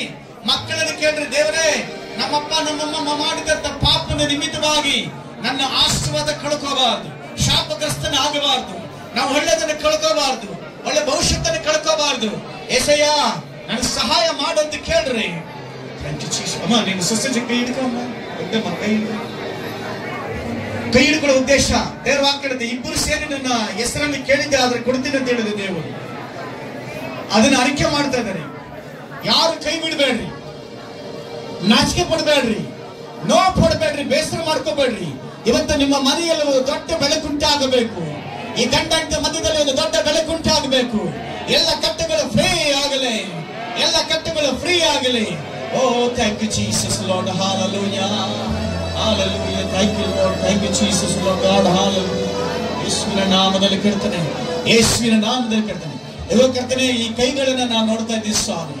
ಗಂಡ ಹೆಂಡತಿ ಮಕ್ಕಳಾಗಿ ಕೈ ಹಿಡಿದು ಮೇಲಕ್ಕೆ ಸಮರ್ಪಣೆ ಮಾಡ್ತಿದ್ದಾರೆ. ಇವಾಗ ಒಂದೊಂದು ಕುಟುಂಬನ ನೀನು ಕೈ ಒಪ್ಪಿಸಿಕೊಡ್ತೀನಿ. ಕುಟುಂಬದನ್ನ ಕಟ್ಟಿದಂತಹ ಸೈತನ ಕಟ್ಟಿದಂತಹ ಕಟ್ಟೆಗಳು ಒಡೆಯಲ್ಪಡಲಿ ಯೇಸುವಿನ ನಾಮದಲ್ಲಿ. ಎಲ್ಲ ಕತ್ತಲ ಶಕ್ತಿಗಳು ಬಿಡುಗಡೆ ಆಗಲಿ ಯೇಸುವಿನ ನಾಮದಲ್ಲಿ. ಎಲ್ಲ ಕುಡುಕಾತ್ಮ ಬಿಡುಗಡೆ ಆಗಲಿ ಯೇಸು ನಾಮದಲ್ಲಿ. ಎಲ್ಲ ವ್ಯಭಿಚಾರದಾತ್ಮ ಬಿಡುಗಡೆ ಆಗಲಿ ಯೇಸು ನಾಮದಲ್ಲಿ. ದರಿದ್ರಾತ್ಮ ಬಿಡುಗಡೆ ಆಗಲಿ ಯೇಸು ನಾಮದಲ್ಲಿ. ಯೇಸುವಿನ ನಾಮದಲ್ಲಿ ಮಕ್ಕಳಿಂದ ಚಿಕ್ಕವರಿಂದ ದೊಡ್ಡವರೆಗೂ ಮಕ್ಕಳು ಮೊಮ್ಮಕ್ಕಳನ್ನ ಆಸ್ವಾದ ಮಾಡಿ ಕರ್ತನೆ. ಶುಭ ಕಾರ್ಯಗಳು ಉಂಟಾಗಲು ಕರ್ತನೆ. ಆಸ್ವಾದ ನಿಧಿಯಾಗಿರಲಿ ಸ್ವಾಮಿ ಯೇಸುವಿನ ನಾಮದಲ್ಲಿ.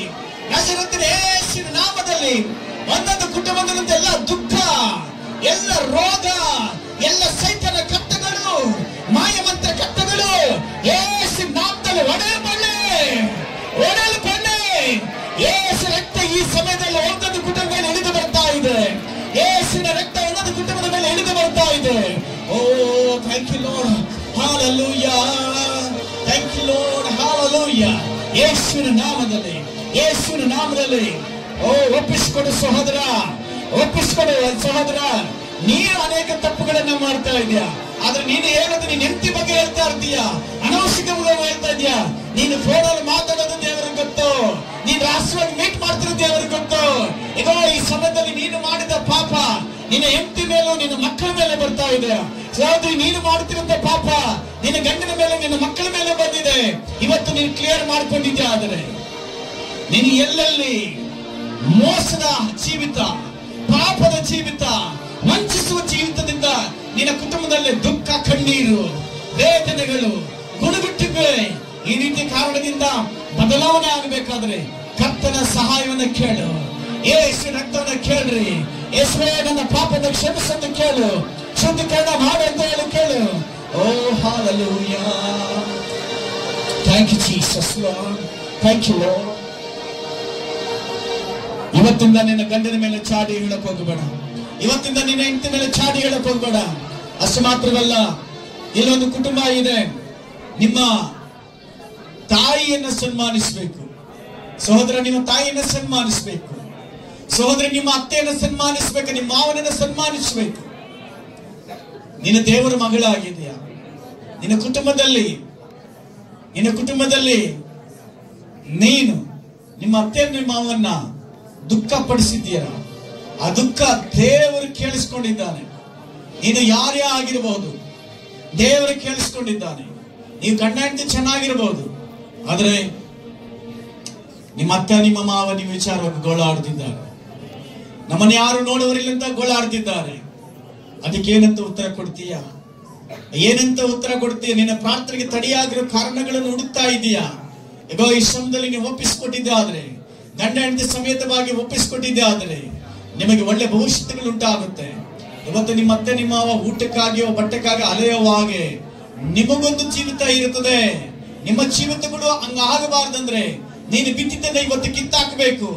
ಏನು ಮೋಸವನ್ನ ಬಿತ್ತಿದೆಯೋ, ಏನು ಅನ್ಯಾಯವನ್ನು ಮಾಡಿದ್ಯೋ ಅದನ್ನು ಕಿತ್ತು ಬಿಸಾಕಿದ್ರೆ ಆದ್ರೆ ನಿಮ್ಮ ಜೀವಿತದಲ್ಲಿ ನೀತಿಯನ್ನು ಕಾಣುವಂತದ್ದಾಗಿರ್ತದೆ. ಊರಿನ ಜನ ನಿಮ್ಮ ಕುರಿತಾಗಿ ಸಾಕ್ಷಿ ಹೇಳಬೇಕು. ಇವರು ಸಭೆಗೆ ಹೋಗುವಂತವರು, ಇವರ ಅತ್ತೆ ಮಾವಂತರ ಸನ್ಮಾನಿಸುವಂತರು, ತಂದೆ ತಾಯಿನ ಸನ್ಮಾನಿಸುವಂತವರು, ದೇವರನ್ನು ಸನ್ಮಾನಿಸುವಂತವರು ಅಂತ ಹೇಳಬೇಕು. Thank you Jesus. Hallelujah. Thank you, thank you Lord. ಸಹೋದರ, ಒಬ್ಬ ಸಹೋದರ ಇಲ್ಲಿದ್ದಾರೆ. ಆ ಸಹೋದರ, ನೀನು ಬಿಟ್ಟಿದ್ಯಾ ಅಂದ್ಕೊಂಡಿದ್ಯಾ? ಯಾರು ಗೊತ್ತಿಲ್ಲ ಅಂದ್ಕೊಂಡಿದ್ಯಾ? ಆದ್ರೆ ನೀನು ಮಾತಾಡೋದು ಪ್ರತಿಯೊಂದು ರಹಸ್ಯವಾಗಿ ಮಾತಾಡೋದು ಪ್ರತಿಯೊಂದು ದೇವರು ಗೊತ್ತು. ನಿನ್ನ ರಾತ್ರಿ ಆ ಸಹೋದರ ಕುರಿತಾಗಿ ದೇವರು ತಿಳಿಸಿದಂತ ಕಾರ್ಯಗಳು ಇಲ್ಲಿ ಮಾತಾಡಿ ಕೊನೆಗೆ ನೀನ್ ಹೆಂಡತಿ ಹತ್ರ ಬಂದು ನಿನ್ನ ಹೆಂಡತಿ ಮೇಲೆ ಈ ಊರೆಲ್ಲ ಹೇಳ್ಕೊಂಡ್ ಬರ್ತೀಯ. ದೇವ್ರು ಹೇಳ್ತಾನೆ, ನಿನ್ನ ಹೆಂಡತಿ ಬದಲಾವಣೆ ಆಗಿದ್ದಾಳೆ. ಬದಲಾವಣೆ ಆಗ್ಬೇಕಾದ್ರೆ ನೀನು ಬದಲಾವಣೆ ಆಗ್ತಾ ಇಲ್ಲ. ನೀನು ಹೆಂಗೆ ಪಾಪದಲ್ಲಿ ಎದ್ದು ಆ ಪಾಪದ ಕಣ್ಣಲ್ಲಿ ನೋಡುವಾಗ ನಿನ್ನ ಕಣ್ಣುಗಳಿಗೆ ಎಲ್ಲರೂ ಪಾಪದ ರೀತಿಯಲ್ಲೇ ಕಾಣಿಸುತ್ತೆ. ಇವತ್ತು ಒಪ್ಪಿಸಿಕೊಟ್ಟು ದೇವರ ಕಡೆ ತಿರುಗಿಕೊಂಡಿದೆ ಆದ್ರೆ ನಿಮ್ಮ ಮನೆಗೆ ಸಮಾಧಾನ, ನಿನ್ನ ಕೊರತೆಗಳೆಲ್ಲ ನೀಗಲ್ಪಡುತ್ತದೆ. ಅನೇಕ ಕುಟುಂಬಗಳಲ್ಲಿ ಹಣದ ಕೊರತೆ ಆಗೋ ಕಾರಣ ಕೂಡ ಕೆಲವು ಪಾಪಗಳು, ಕೆಲವು ಶಾಪಗಳ ನಿಮಿತ್ತವಾಗಿ ಕೊರತೆ ಕಾಣಿಸ್ತಾ ಇದೆ. ಇವತ್ತು ನಿಮಗೆ ಗೊತ್ತು ಏನಾಗಿದೆ ಅಂತೇಳಿ. ನೀನು ಮಾಡಿದೆಲ್ಲ ಸರಿ ದೇವರಂತ ನಿಂತ್ಕೊಂಡಂತ ಕೆಲವು ನೀತಿವಂತರಾಗಿ ಕಾಣಿಸ್ಕೊಂಡಂತ ಕುಟುಂಬಗಳಿದ್ದೀರಾ. ನಾವೆಲ್ಲ ಕರೆಕ್ಟ್ ಆಗಿದ್ದೀರಾ, ನಮಗೆ ಯಾಕಂತ ಕೇಳ್ತಾ ಇದ್ದೀರಾ? ಪರೀಕ್ಷೆ ಮಾಡಿ ನೋಡು. ಕರ್ತನ ಏನಂತ ಹೇಳಿದ್ರೆ ಕೇಳು. ನೀನು ನೀತಿವಂತಳಾಗಬೇಕು, ದೇವ್ರಿಗೆ ಇಷ್ಟ. ಆದ್ರೆ ನಾಟಕದಲ್ಲಿ ನೀತಿವಂತನಾಗಿ ನಾಟಕಗಳಾಗಿ ನೀನು ಮಾಡ್ತಾ ಇದೀಯಾ, ಅದು ದೇವ್ರಿಗೆ ಇಷ್ಟ ಇಲ್ಲ. ಒಪ್ಪಿಸಿಕೊಟ್ಟಿದೆ, ಆದ್ರೆ ಈ ದಿನ ಕಟ್ಟುಗಳು ಒಡೆಯಲ್ಪಡ್ತವೆ. ದುಡ್ಡನ್ನು ವ್ಯರ್ಥವಾಗಿ ವೇಸ್ಟ್ ಮಾಡುವಂತದ್ದು ಕುಟುಂಬ ಇದೆ. ಆ ಕುಟುಂಬ ಸಂಪೂರ್ಣವಾಗಿ ದೇವರಿಗೆ ತಿರುಗಬೇಕು. ಬಂದಿದ್ದ ಹಣವನ್ನ, ಗಂಡನ ಹಣವನ್ನ ವ್ಯರ್ಥವಾಗಿ ಖರ್ಚು ಮಾಡಿದೆ ಆದ್ರೆ ದೇವರು ಹೇಳ್ತಾನೆ, ದರಿದ್ರವು ನಿನ್ನ ತಲೆ ಮೇಲೆ ಬರ್ತದೆ. ನಿನ್ನ ನಿಮಿತ್ತವಾಗಿ ನಿನ್ನ ಮನೆಗೆ ದರಿದ್ರ ಬಂದಿದೆ. ಯಾವ ತಗೋಬೇಕು ಯಾವ ತಗೋಬಾರದು ಅಂತ ಯೋಚನೆ ಮಾಡಿ ಪ್ರಾರ್ಥನೆ ಮಾಡಿ ತೀರ್ಮಾನ ಮಾಡಬೇಕು. ಇಷ್ಟಾಗಿ ಬಂದ ಹಾಗೆಲ್ಲ ಖರ್ಚು ಮಾಡಿ ಸಾಲಕ್ಕೆ ಒಳಗಾಗ್ತದೆ ನಿನ್ನ ಕುಟುಂಬವನ್ನ. ಇವತ್ತು ಅದರಿಂದ ಹೊರಗಡೆ ಬಾ.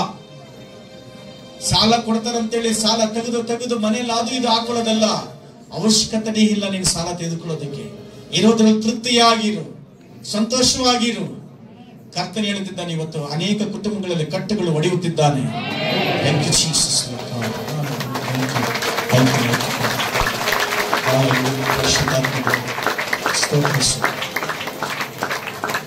ದೇವರಿಗಿಂತ ಹೆಚ್ಚಾಗಿ ನಿಮ್ಮ ಬಿಸ್ನೆಸ್ ಅನ್ನ, ನಿಮ್ಮ ಕೆಲಸಗಳನ್ನ, ನಿಮ್ಮ ಹಣವನ್ನ ಪ್ರೀತಿ ಮಾಡುವಂಥದ್ದು ಕುಟುಂಬ ಇದೆ. ಪ್ರೀತಿಯ ದೇವಚಂದ್ರ ಅವ್ರು ಯಾರೇ ಆಗಿದ್ರು ಮೊದಲು ದೇವರ ಸನ್ನಿಧಾನದಲ್ಲಿ ಎಷ್ಟು ಲಾಭ ಬಂದ್ರು ದೇವರ ಸನ್ನಿಧಾನವನ್ನು ಬಿಟ್ಟು ಹೊರಗಡೆ ಹೋಗಬೇಡ. ಮನಸ್ಸು ಅಲ್ಲಿಟ್ಕೋಬೇಡ. ಇಲ್ಲಿ ಬಂದ ಮೇಲೆ ನಿನ್ನ ಮನಸ್ಸು ಇಲ್ಲೇ ಇರಲಿ. ದುಡಿದು 100 ಕೋಟಿಗಳು ದುಡ್ಡಿಟ್ಕೊಂಡ್ರು, 100 ಎಕರೆಗಳು ಜಮೀನಿದ್ರು, ಈ ಸತ್ತೋಗಿಟ್ರೆ ಏನು ಎತ್ಕೊಂಡು ಹೋಗೋದಿಲ್ಲ. ಸಮಾಧಾನವಾಗಿ ಸಂತೋಷವಾಗಿ 1-2-3 ವರ್ಷ ದೇವ್ರ ಸನ್ನಿಧಿಯಲ್ಲಿ ನಿಂತ್ಕೋ, ಕುತ್ಕೋ, ದೇವ್ರ ವಾಕ್ಯ ಕೇಳು. ಬೇಸರ ತಂದಿರಬೇಡ. ಯಾವಾಗ ಬಿಟ್ಟು ಹೋಗ್ಬೇಕಪ್ಪ, ಯಾವಾಗ ಮುಗಿತಂದು ಕಾಯಬೇಡ.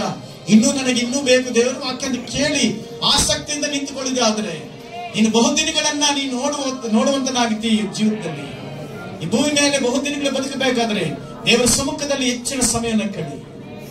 ದೇವರ ವಾಕ್ಯ ಹೇಳುತ್ತೆ, 1 ದಿನಕ್ಕೆ 1000 ದಿನಕ್ಕೆ ಸಮಾನ ಅಂತ. Thank you Jesus. ನಿನ್ನ ಮಕ್ಕಳೆಲ್ಲಿದ್ದಾರೆ? ನಿನಗೆ ದಾನ ಕೊಡಲ್ಪಟ್ಟಂತ ಮಕ್ಕಳು ಎಲ್ಲಿದ್ದಾರೆ? Thank you Lord. Thank you Jesus. ಹೊಸ ಒಂದು ಕುಟುಂಬ ಪ್ರೆಗ್ನೆಂಟ್ ಆಗಿದ್ದೀರಾ, ಆ ಕುಟುಂಬದಲ್ಲಿ ಸ್ವಲ್ಪ ಭಯ ಬಂದ್ರೆ, ಜ್ವರ ಬಂದ್ರೆ ಎಲ್ಲ ವಾಶನ ಆಗ್ಬಿಡ್ತದೆ, ಭಯ ಬೀಳ್ತಾ ಇದೀಯ. ಭಯಪಡಬೇಡ ಸಹೋದರ, ಭಯಪಡಬೇಡ ಸಹೋದರಿ. ಕರ್ತನ ಕೊಟ್ಟಿದ್ದು ಯಾವತ್ತಿಗೂ ಯಾರು ಕಿತ್ತುಕೊಳ್ಳಕ್ ಸಾಧ್ಯವೇ ಇಲ್ಲ. ಆ ಹೊಟ್ಟೆ ಮೇಲೆ ಕಲ್ಲೇ ಬಿದ್ರು, ಆ ಗರ್ಭಫಲ ಶಾಶ್ವತವಾಗಿರ್ತದೆ. ದೇವರು ಕೊಟ್ಟಂತ ಗರ್ಭಫಲವಾಗಿದೆ. Thank you Jesus. Thank you ಯೇಸುವೆ. ಸಮಯಕಾಲ ಸ್ತೋತ್ರ. ನಿಮ್ಮ ದಾಸನಾಗಿ ನಾನು ನೀವು ತಿಳಿಸ್ಕೊಟ್ಟಂತ ಒಂದೊಂದು ಮಾತನ್ನು ತಿಳಿಸಿದ್ದೀನಿ ಸ್ವಾಮಿ. ಯಾರೋ ಮನುಷ್ಯರನ್ನ ಗುರಿಯಾಗಿಟ್ಕೊಂಡು ಅಥವಾ ಕಲ್ಪನೆ ಮಾಡಿಕೊಂಡು ಅಲ್ಲ. ನಿಮಗೆ ಗೊತ್ತು ಕರ್ತನೆ, ಈ ಜಾಗದಲ್ಲಿ ಯಾರಿಗಿದ್ರೆ ಹೆಂಗಿದ್ದೀರಿ ಅಂತ ಮಾತಾಡಿದ್ದೀರ. ಒಪ್ಪಿಸಿಕೊಡುವಂತ ಒಂದೊಂದು ಕುಟುಂಬದ ಮೇಲೆ ನಿಮ್ಮ ಅಭಿಷೇಕ ಇರಲಿ ಸ್ವಾಮಿ. ಯೇಸುವಿನ ರಕ್ತ ಸಕಲ ಪಾಪಗಳಿಗೆ ಶುದ್ಧಿ ಮಾಡುವಂತದ್ದಾಗಿದೆ. ಅದಕ್ಕಾಗಿ ಸ್ತೋತ್ರ. ಆಲೋಚನೆಯಲ್ಲಿ ಶುದ್ಧೀಕರಣ, ಮನಸ್ಸಲ್ಲಿ ಶುದ್ಧೀಕರಣ, ಕಣ್ಣಲ್ಲಿ ಶುದ್ಧೀಕರಣ, ಎಲ್ಲ ಪಾಪಕ ಶಾಪಗಳಿಂದ ಬಿಡುಗಡೆ ಆಗಿದ್ದಕ್ಕಾಗಿ ನಾವು ಸ್ತೋತ್ರ ಮಾಡ್ತೇವೆ. ಯೇಸು ನಾಮದಲ್ಲಿ ಕರೆದು ನೂತನ ಪಡಿಸಿದ್ದಕ್ಕಾಗಿ ಸ್ತೋತ್ರ. ಇಲ್ಲಿ ಒಂದೊಂದು ಕುಟುಂಬದ ಮೇಲೆ ಒಂದು ಸಮಾಧಾನ ಆತ್ಮ ಇಳಿದು ಬರಲಿ. ನೀತಿಯ ಮುದ್ರೆ ಒಡೆಯಲ್ಪಡಲಿ. ಪರಿಶುದ್ಧದ ಮುದ್ರತೆ ನಿಮ್ಮ ಮೇಲೆ ಬೀಳೆ. ನಿನ್ನನ್ನು ನೋಡುವಾಗ ನಿನ್ನ ನೆತ್ತಿ ಮೇಲೆ ಗೊತ್ತಾಗಬೇಕು, ನೀನು ಪರಿಶುದ್ಧನು, ನೀನು ಪರಿಶುದ್ಧನು, ನೀನು ಪರಿಶುದ್ಧನು, ನೀನು ಪರಿಶುದ್ಧನು ಅಂತೇಳಿ. Thank you Jesus. ಹಳೆ ಹೆಸರನ್ನ ತೆಗೆದಂತ ದೇವರು ಹೊಸ ಹೆಸರನ್ನ ಕೊಡುವಂತನಾಗಿದೆ. ಹೊಸ ಕಾರ್ಯಗಳು ಮಾಡೋದಕ್ಕಾಗಿ ಅದಕ್ಕಾಗಿಸ್ತೇವೆ. ನನ್ನ ದೇವರೇ, ಈ ಜಾಗದಲ್ಲಿ ಒಪ್ಪಿಸಿಕೊಂಡಂತ ಒಂದೊಂದು ಕುಟುಂಬಕ್ಕಾಗಿ ನಾವು ಸ್ತೋತ್ರ ಮಾಡಿ, ಆಯ್ಕೆ ಮಾಡಿದಂತ ಒಂದೊಂದು ಕುಟುಂಬಕ್ಕಾಗಿ ಪ್ರಾರ್ಥನೆ ಮಾಡ್ತೀವಿ ಸ್ವಾಮಿ. ಒಳಗಡೆ ಎಲ್ಲರನ್ನ ಆಶೀರ್ವಾದ ಮಾಡಿ, ಪಶ್ಚಾತ್ತಾಪಪಟ್ಟು ತಿರುಗಿದಂತ ಪ್ರತಿಯೊಬ್ಬರ ಮೇಲೆ ನಿಮ್ಮ ದಯೆ ಇರಲಿ ಸ್ವಾಮಿ. ಈ ಕುಟುಂಬದಲ್ಲಿ ಒಂದು ಆತ್ಮ ನಷ್ಟ ಆಗಬಾರದು. ಮಕ್ಕಳಾಗ್ಲಿ ಮೊಮ್ಮಕ್ಕಳಾಗ್ಲಿ ಅರ್ಧ ಜೀವಿತವನ್ನು ಮುಗಿಸಬಾರದು. ಪೂರ್ಣ ಆಯುಷ್ಯನ್ನು ಹೊಂದುವಾಗಿ ಸಹಾಯ ಮಾಡಿ, ಪೂರ್ಣ ಆಶೀರ್ವಾದ ಹೊಂದಿಕೊಳ್ಳುವಾಗಿ ಸಹಾಯ ಮಾಡಿಕೊಳ್ಳಿ. ನೀವು ಈ ರೀತಿ ಕಾರ್ಯ ಮಾಡಿದ್ದಕ್ಕಾಗಿ ಸ್ತೋತ್ರ. ನಿಮ್ಮ ಸನ್ನಿಧಾನದಲ್ಲಿ ನಿತ್ಯ ಜೀವ ಇದೆ, ಅದಕ್ಕಾಗಿ ಸ್ತೋತ್ರ. ದೇವಾ, ಈ ಸಂಬಂಧದಲ್ಲಿ ಕೆಲವು ಹೃದಯಗಳಲ್ಲಿ ನಾನು ಇವತ್ತು ಚರ್ಚ್ಗೆ ಬರಬಾರ್ದಾಗಿತ್ತು, ನನಗೆ ಏನೇನೋ ಆಗ್ತಾ ಇದೆ, ಮನಸ್ಸೆಲ್ಲ ಕೆಟ್ಟು ಹೋದಂಗಿರ್ತದೆ, ನಿಂತ್ಕೊಳ್ಳಕ್ ಆಗ್ತಲ್ಲ ಅಂತೇಳಿ ಯೇಸು ನಾಮದಲ್ಲಿ ಬಿಟ್ಟು ಹೋಗಲಿ. ಅದು ಆಗ್ತಾ ನಿಮ್ಮನ್ನ ನೇಮ್ ಆಫ್ ಜೀಸಸ್. ಹಾಲೆಲೂಯಾ. ಇಗೋ ಅನೇಕರ ಕುಟುಂಬದ ಮೇಲೆ ಶಾಪಗಳು ಎಳೆದು ಹೋಗ್ತಾ ಇದ್ದಾವೆ. ಇಗೋ ಹೊಸ ಸಮಾಧಾನ ನಿಮ್ಮ ಮನೆ ಒಳಗಡೆ, ನಿಮ್ಮ ಮನಸ್ಸೊಳಗಡೆ ಬರ್ತಾ ಇದೆ. Oh thank you Jesus Lord God. Hallelujah. ಪರಿಶುದ್ಧಾತ್ಮ ದೇವರೇ ಸ್ತೋತ್ರ. ಎಲ್ಲ ಸರ್ಪ ಸ್ಪಿರಿಟ್ ಯೇಸು ನಾಮದಲ್ಲಿ ಬಿಟ್ಟು ಹೋಗಲಿ. ಜಾಗದಲ್ಲಿ ಅನೇಕರನ್ನ ಸರ್ಪ ದೋಷಗಳು, ಸರ್ಪದ ಆವಿನ ಆತ್ಮ ಕ್ರಿಯೆ ಮಾಡ್ತಾ ಇದೆ. ಯೇಸುವಿನ ನಾಮದಲ್ಲಿ ಅದನ್ನು ಬಾಧಿಸ್ತೇವೆ. Thank you Jesus Lord. Hallelujah. Oh thank you Lord. Hallelujah. ಚಾಡಿ ಹೇಳಿ ಕುಟುಂಬದ ಮೇಲೆ ಶಾಪ ಬರೆಸಿದಂತವರು, ಸೇವಕರ ವಿರುದ್ಧವಾಗಿ ಗುಣಗೊಟ್ಟು ಶಾಪಗ್ರಸ್ತರಾಗಿರುವಂತ ಕುಟುಂಬಗಳು ಯೇಸು ನಾಮದಲ್ಲಿ ಬಿಡುಗಡೆ ಆಗಲಿ. ಸಂಪೂರ್ಣದ ಹೊರಗಡೆ ಬರಲಿ. ಸ್ತೋತ್ರ. ಎಲ್ಲ ಅಪನಂಬಿಕೆ, ಅನುಮಾನ, ಇದೆಲ್ಲ ಸ್ಪಿರಿಟ್ ಮನೆಗಳಿಂದ ಹೊರಗಡೆ ಬರಲಿ. ಸಮಾಧಾನ ಬಂದಕ್ಕಾಗಿ ಸ್ತೋತ್ರ. ಸಹಾಯ ಯೇಸು ನೀನು ಅದ್ಭುತ ಮಾಡಿದ್ದಕ್ಕಾಗಿ ಸ್ತೋತ್ರ. ಕೃಪೆ ಸಹಾಯ ಮಾಡಬೇಕು. ಯೇಸು ನಮ್ದು ಬಿಡಿ ಅಂತ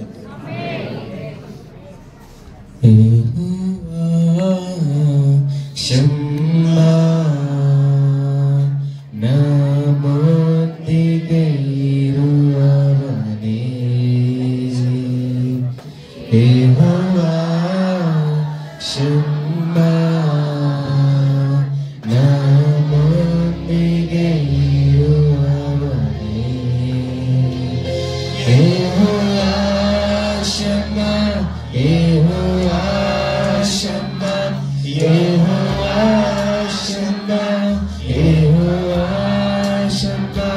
ಯೆಹೋವಾ ಶಮ್ಮಾ ಯೆಹೋವಾ ಶಮ್ಮಾ ಯೆಹೋವಾ ಶಮ್ಮಾ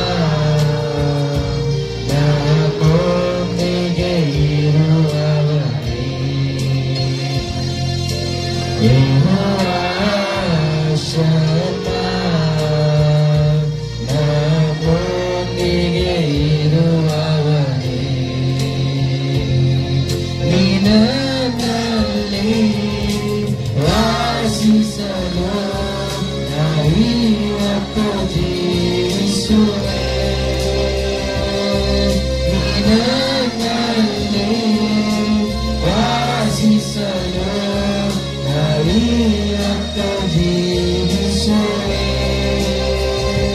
ಯೆಹೋವಾ ಶಮ್ಮಾ ಯೆಹೋವಾ ಶಮ್ಮಾ ಯೆಹೋವಾ ಶಮ್ಮಾ ಯೆಹೋವಾ ಶಮ್ಮಾ ಯೆಹೋವಾ ಶಮ್ಮಾ ಯೆಹೋವಾ ಶಮ್ಮಾ ಯೆಹೋವಾ ಶಮ್ಮಾ ನಮ್ಮೊಂದಿಗೆ ಇರುವವನೇ ಯೆಹೋವಾ ಶಮ್ಮಾ ನಮ್ಮೊಂದಿಗೆ ಇರುವವನೇ ನಮ್ಮ ಕುಟುಂಬವನ್ನು ನೀ ಬಲಿಯಾಗಿದೆ ನಿನ್ನನ್ನು ಕಾಯುತ್ತಿರುವೆ ನನ್ನ ಕುಟುಂಬವನ್ನು ನೀ ಬಲಿಯಾಗಿದೆ ನಿನ್ನನ್ನು ಕಾಯುತ್ತಿರುವೆ ಯೆಹೋವಾ ಶಮ್ಮಾ ಯೆಹೋವಾ ಶಮ್ಮಾ ಯೆಹೋವಾ ಶಮ್ಮಾ ಯೆಹೋವಾ ಶಮ್ಮಾ ಯೆಹೋವಾ ಶಮ್ಮಾ ಯೆಹೋವಾ ಶಮ್ಮಾ ಯೆಹೋವಾ ಶಮ್ಮಾ ನಮ್ಮೊಂದಿಗೆ ಇರುವವನೇ ಯೆಹೋವಾ ಶಮ್ಮಾ ನಮ್ಮೊಂದಿಗೆ ಇರುವವನೇ. Okay amen praise the Lord. ಒಂದು ಹಾಡನ್ನು ಹಾಡುವ ಕಾಣಿಕೆ ತೆಗೆದುಕೊಳ್ತದೆ ಈ ಸಮಯದಲ್ಲಿ. ಇದುವರೆಗೂ ನನ್ನ ನಡೆಸಿದ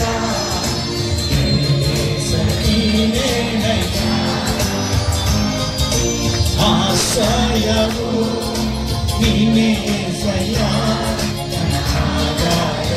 ನೀನೇ ಸಯ್ಯ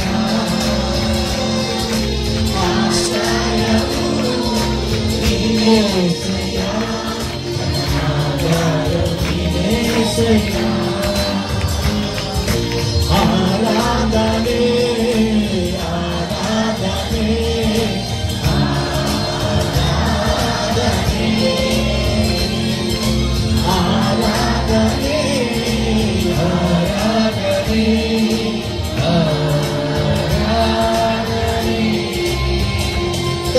ಕಷ್ಟದಾಗಿರಲಿ ನನ್ನಾಯ ಜೊತೆಗಾರನೇ ನನ್ನ ಕಣ್ಣೀರಿನ ಸಮಯದಲ್ಲೂ ಕಷ್ಟದಾಗಿರಲಿ ನನ್ನಾಯ ಜೊತೆಗಾರನೇ ನನ್ನ ಕಣ್ಣೀರಿನ ಸಮಯದಲ್ಲೂ ನನ್ನ ಕಾಣುವ ಕರುಣೆಯಲ್ಲಿ ನೀನೇನಯ್ಯ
ಸರ್ವಶಕ್ತನಾದನೆಯ ದೇವರೇ, ಒಂದು ಒಳ್ಳೆ ಸಮಯಕ್ಕಾಗಿ ನಾವು ಸ್ತೋತ್ರ ಮಾಡ್ತೀವಿ ಸ್ವಾಮಿ.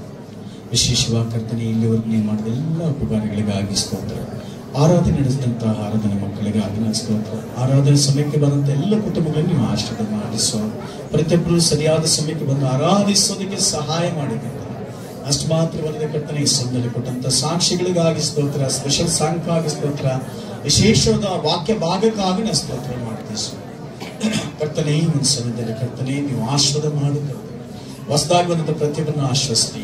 ಮತ್ತೆ ಈ ದಿನ ಕೊಟ್ಟಂತ ಕಾಣಿಕೆ ಭಾಗಗಳಿಗಾಗಿ ಸ್ತೋತ್ರ, ಅದು ಸಹ ನಿಮ್ಮ ನಾಮ ಮಹಿಮೆ ಉಂಟಾಗಲಿ. ಪರಿಶುದ್ಧಾತ್ಮ ದೇವರೇ, ನಿಮ್ಮ ದಯೆ ನಿಮ್ಮ ಕರುಣೆಗಾಗಿ ಸ್ತೋತ್ರ. ಬಂದವರು ಸುಮ್ಮನೆ ಹೋಗದಂತೆ ಆಶೀರ್ವಾದ ಹೊಂದಿಕೊಂಡು ಹೋಗುವ ಹಾಗೆ ಸಹಾಯ ಮಾಡಿ. ಈ ಸಮಯದಲ್ಲಿ ಕರ್ತನೆ, ಸಭೆಗಾಗಿ ಪ್ರಾರ್ಥನೆ ಮಾಡ್ತೇವೆ. ನಮ್ಮ ಕೈಗಳಂತೆ ಸಭೆ ಕಡೆಗೆ ಕೈ ತೋರಿಸೋಣ. ಯೇಸು ನಾಮದಲ್ಲಿ ಕರ್ತನೆ, ಆ ಸಭೆ ಆಶೀರ್ವಾದಕರವಾಗಿರಲಿ ಸರ್. ಆ ಸಭೆಯಲ್ಲಿ ಕರ್ತನೆ ಜನ ತುಂಬಲ್ಪಡಲಿ. ಆ ಸಭೆ ಕಟ್ಟಲ್ಪಡಿದಂತಹ ಹಣವನ್ನು ಅನುಗ್ರಹ ಮಾಡಿ. ಯೇಸು ನಾಮದಲ್ಲಿ ಕರ್ತನೆ ಎಲ್ಲ ವಸ್ತುಗಳು ಬಂದು ಸೇರಿದಕ್ಕೆ ಆಗಿಸ್ತೋತ್ರ. ನಾವು ಅಂದುಕೊಂಡಕ್ಕಿಂತಲೂ ಹೆಚ್ಚಾಗಿ ನೀವು ಮಾಡುವಂತವರಾಗಿ ಅದಕ್ಕೆ ಆಗಿಸ್ತೋತ್ರ. ದೇವರೇ, ಯಾವ ಉದ್ದೇಶಕ್ಕೋಸ್ಕರ ಅದನ್ನ ನಿರ್ಮಾಣ ಮಾಡ್ತೀರೋ ಅದರ ಉದ್ದೇಶ ನೆರವೇರಲಿ. ಯಾವುದೇ ಕಾರಣಕ್ಕೆ ಅದು ನಿಲ್ಲದ ಹಾಗೆ ನೆರವೇರಲಿ ಸ್ವಾಮಿ. ಕೆಲಸಗಳು ನಿರಂತರವಾಗಿ ನಡೀಲಿ ಸ್ವಾಮಿ. ಯೇಸುವೇ, ನಮ್ಮ ಸಹಾಯಕ ನೀನೇ ನಮಗೆ ಅನುಗ್ರಹ ಮಾಡಿ ಸ್ವಾಮಿ. ಅಷ್ಟು ಮಾತ್ರ ಅಲ್ಲದೆ ಕರ್ತನಿಗೆ ಬಂದ ಪ್ರತಿಯೊಬ್ಬರನ್ನು ಆಶ್ವಾಸ ಬಲಪಡಿಸಿ ಕೃಪೆಯನ್ನು ಸಹಾಯ ಮಾಡಬೇಕಾಗಿ ಕರ್ತನಾದ ಯೇಸು ಕ್ರಿಸ್ತನ ಬಿಡಲು ತಂದೆ.